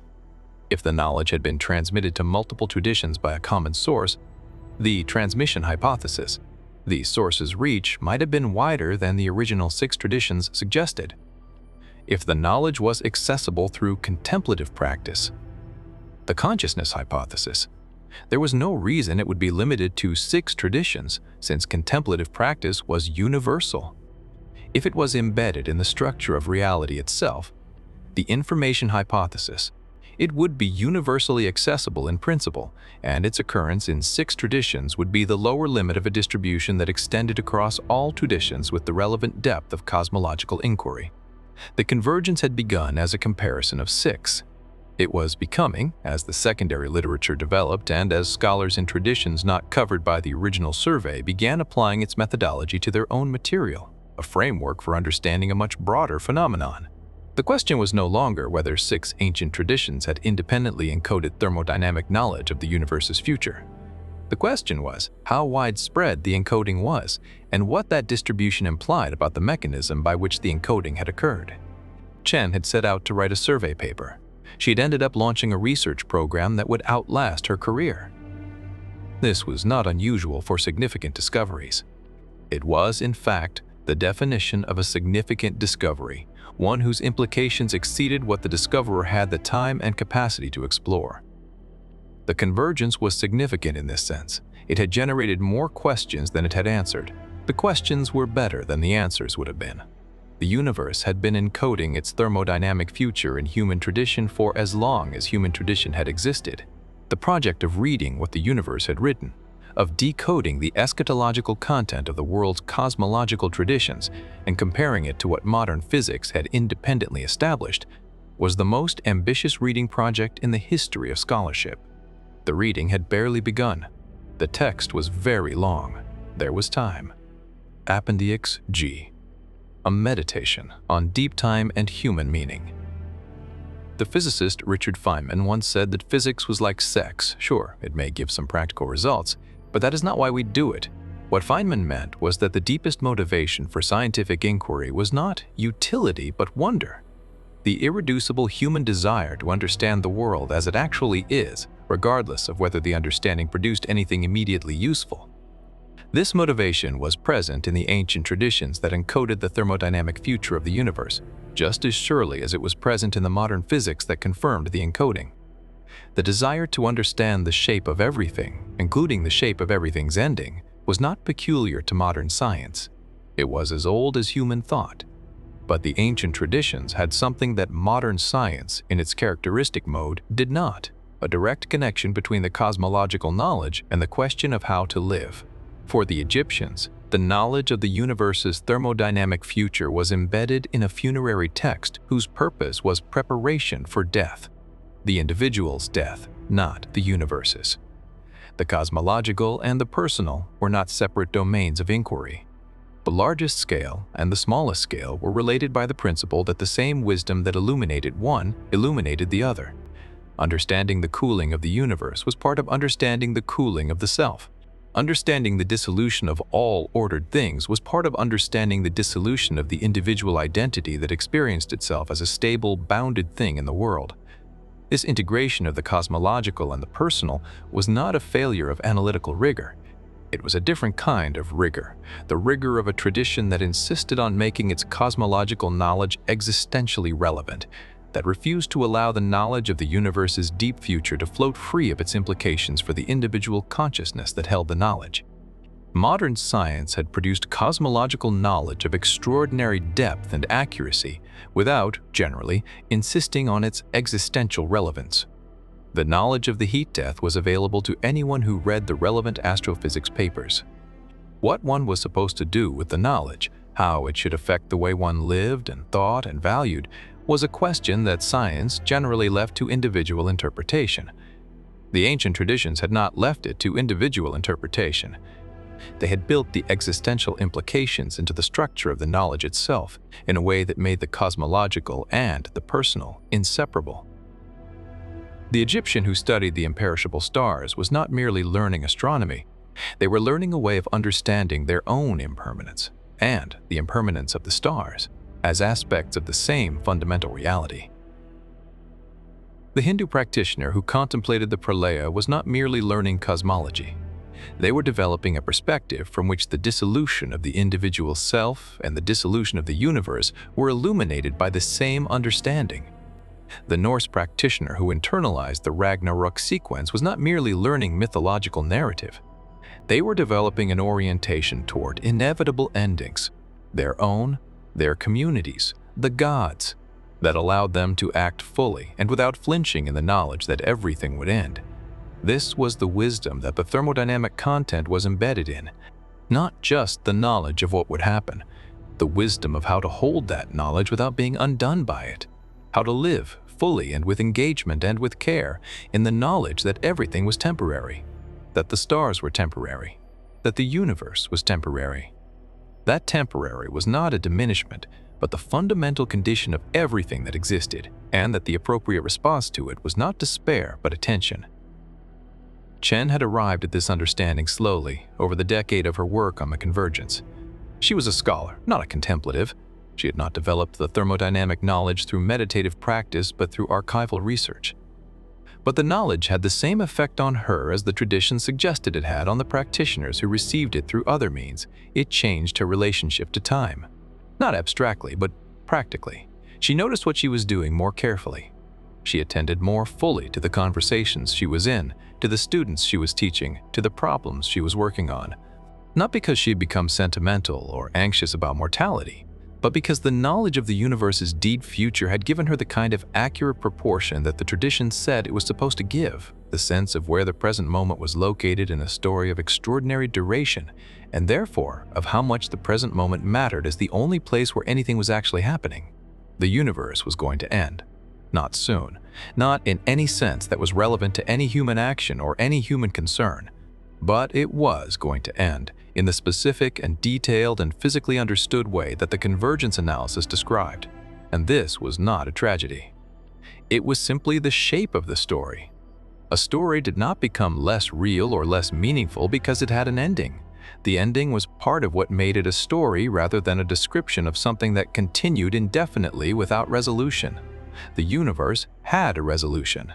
The 6 traditions had known this and had preserved it, and had embedded within the preservation the wisdom of how to hold the knowledge without being diminished by it.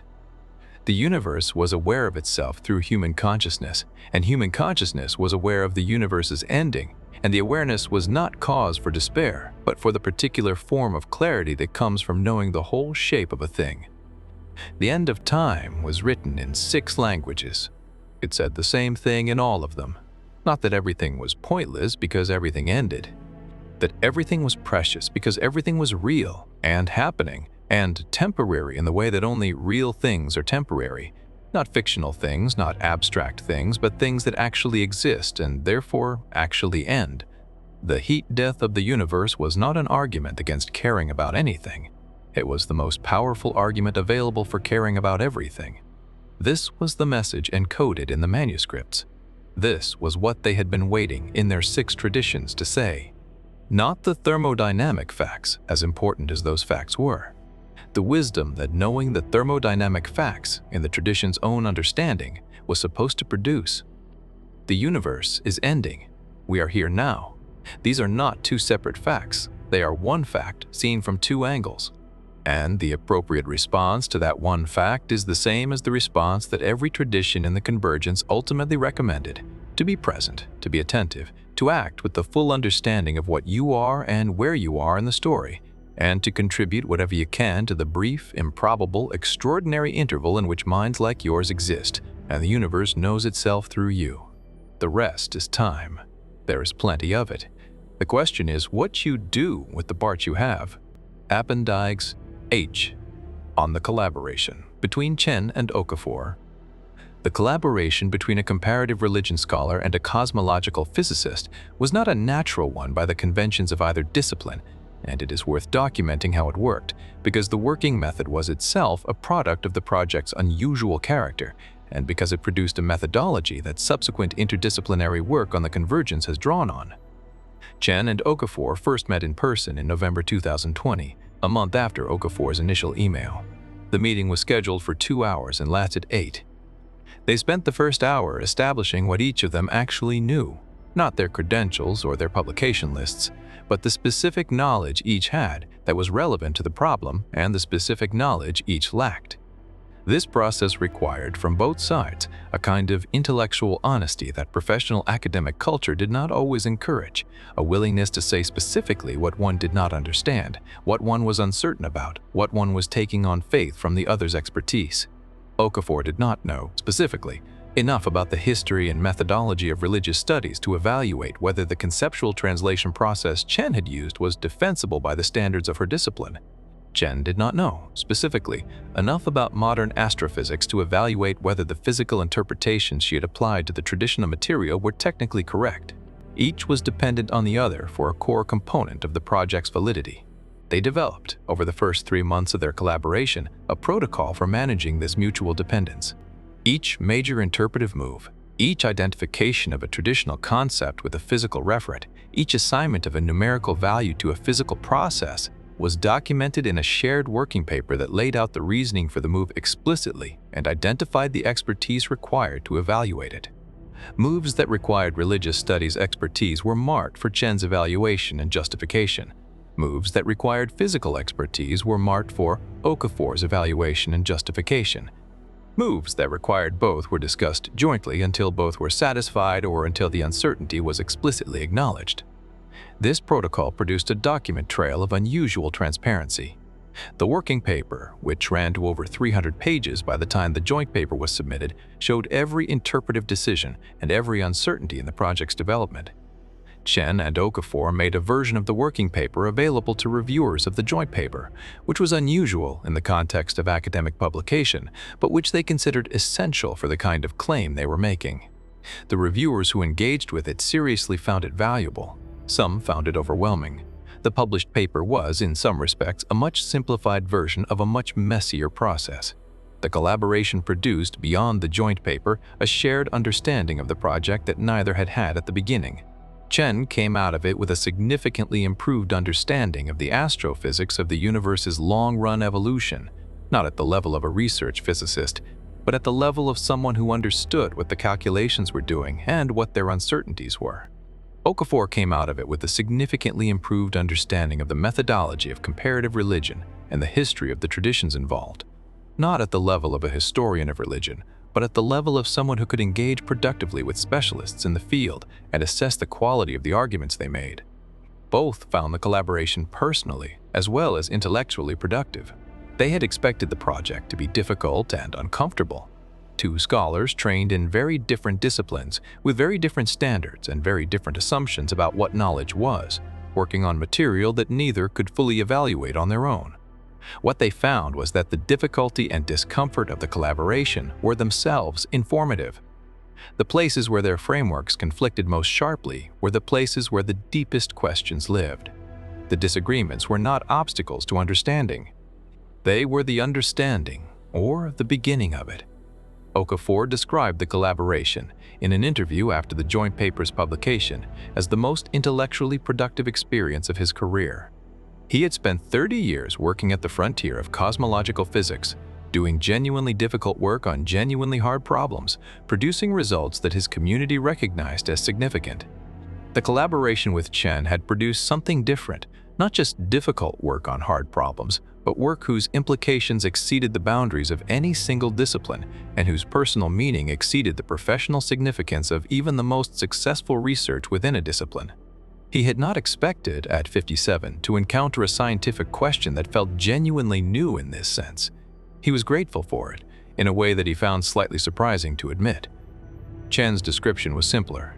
She said she had set out to understand why 6 ancient traditions described the end of the universe in the same terms. She had not expected to find that they did so because the universe's end was real and their descriptions were accurate. She had not expected to find that the accuracy required a collaboration across disciplines to establish. She had not expected the collaboration to be one of the most significant experiences of her professional life. She had expected to write a survey paper. The universe, she had concluded, did not care what she had expected. The universe had a project of its own, which was making itself known through the people who were willing to follow the evidence wherever it led. She had followed the evidence. It had led here. This was not what she had planned. It was better. A note on sources and further reading. The primary sources for the 6 traditions examined in this account are all available in translation. The Book of the Dead exists in several excellent modern translations, the most comprehensive being the Faulkner translation published by the British Museum. The relevant Sumerian hymns and cosmological texts are available in the electronic text corpus of Sumerian literature maintained by the University of Oxford. The Vishnu Purana and Bhagavata Purana are available in multiple translations. The Horace Wilson translation of the Vishnu Purana, though dated, remains useful for the cosmological sections. The Voluspa is available in numerous translations. The Ursula Dronke translation in the Myth and Religion of the North series is the most rigorous for scholarly purposes. The Dresden Codex has been fully digitized and is available through the Sächsische Landesbibliothek. The Bundahishn is available in the Ankylosaria translation published by the K.R. Oriental Institute. The astrophysical background for the heat death of the universe and its preceding stages is covered clearly in Fred Adams and Gregory Laughlin's The 5 Ages of the Universe, which remains the most accessible book-length treatment of the subject for general readers. The technical literature on specific aspects of cosmic evolution, proton decay, Hawking radiation, de Sitter space, is large and specialized. The joint paper by Chen and Okafor includes a comprehensive bibliography of the relevant technical sources. For those interested in pursuing the philosophical dimensions of the convergence, the implications for the philosophy of religion, the philosophy of science, and the philosophy of mind. The secondary literature generated by the joint paper is extensive enough to constitute a field in itself. A selection of the most significant contributions appears in the bibliography of the joint paper's 2023 expanded version, which is available through the University of Chicago Press. The questions raised by this account are not settled. They may not be settled in the lifetimes of anyone reading this, but they are alive and being worked on and producing results that no one fully anticipated when the project began. The universe is still making itself known. The reading continues. The convergence of 6 ancient traditions on the thermodynamic future of the universe is the most remarkable finding in the history of comparative religion, and possibly one of the most remarkable findings in the history of science. It deserves the full weight of scholarly attention and the full rigor of scientific investigation. It also deserves the full weight of personal reflection that the traditions themselves identified as the appropriate human response to knowledge of this kind, the attention, the presence, the reorientation of priorities that comes from understanding, in the most concrete terms available, where we are in the story of everything. The manuscript that described the end of time was not a single manuscript. It was 6 manuscripts, written in 6 languages, preserved in 6 traditions, waiting to be read together by someone who could hold all 6 in mind simultaneously and see what they described when read together. That reading has now been done. What comes next is yours to decide. The universe began approximately 8 billion years ago in a state of extraordinarily low entropy, a state of extraordinary order, in which the energy of the cosmos was concentrated and differentiated in ways that made everything that followed possible. The history of the universe since then has been, in thermodynamic terms, the history of that initial order being gradually dissipated, energy flowing from hot places to cold places, structures forming and dissolving, complexity emerging from the energy gradients and then dissolving as the gradients equalized. We are, in the middle of this history, in the era of stars, the relatively brief period during which the energy of nuclear fusion powers the complexity that makes life and consciousness and cosmological inquiry possible. The era of stars will end. The structures that stars make possible will dissolve.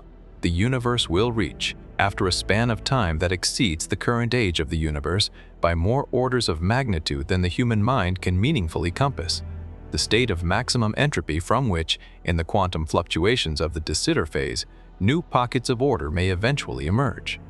6 traditions knew this. 6 manuscripts preserved it. 1 investigation, conducted by 2 scholars from disciplines that do not ordinarily talk to each other, found it. The reading of what the universe had written about itself took 11,000 years from the earliest encoding to the first modern verification. It will take longer to complete. It will take, in fact, as long as human civilization continues and the reading continues to be done. Begin.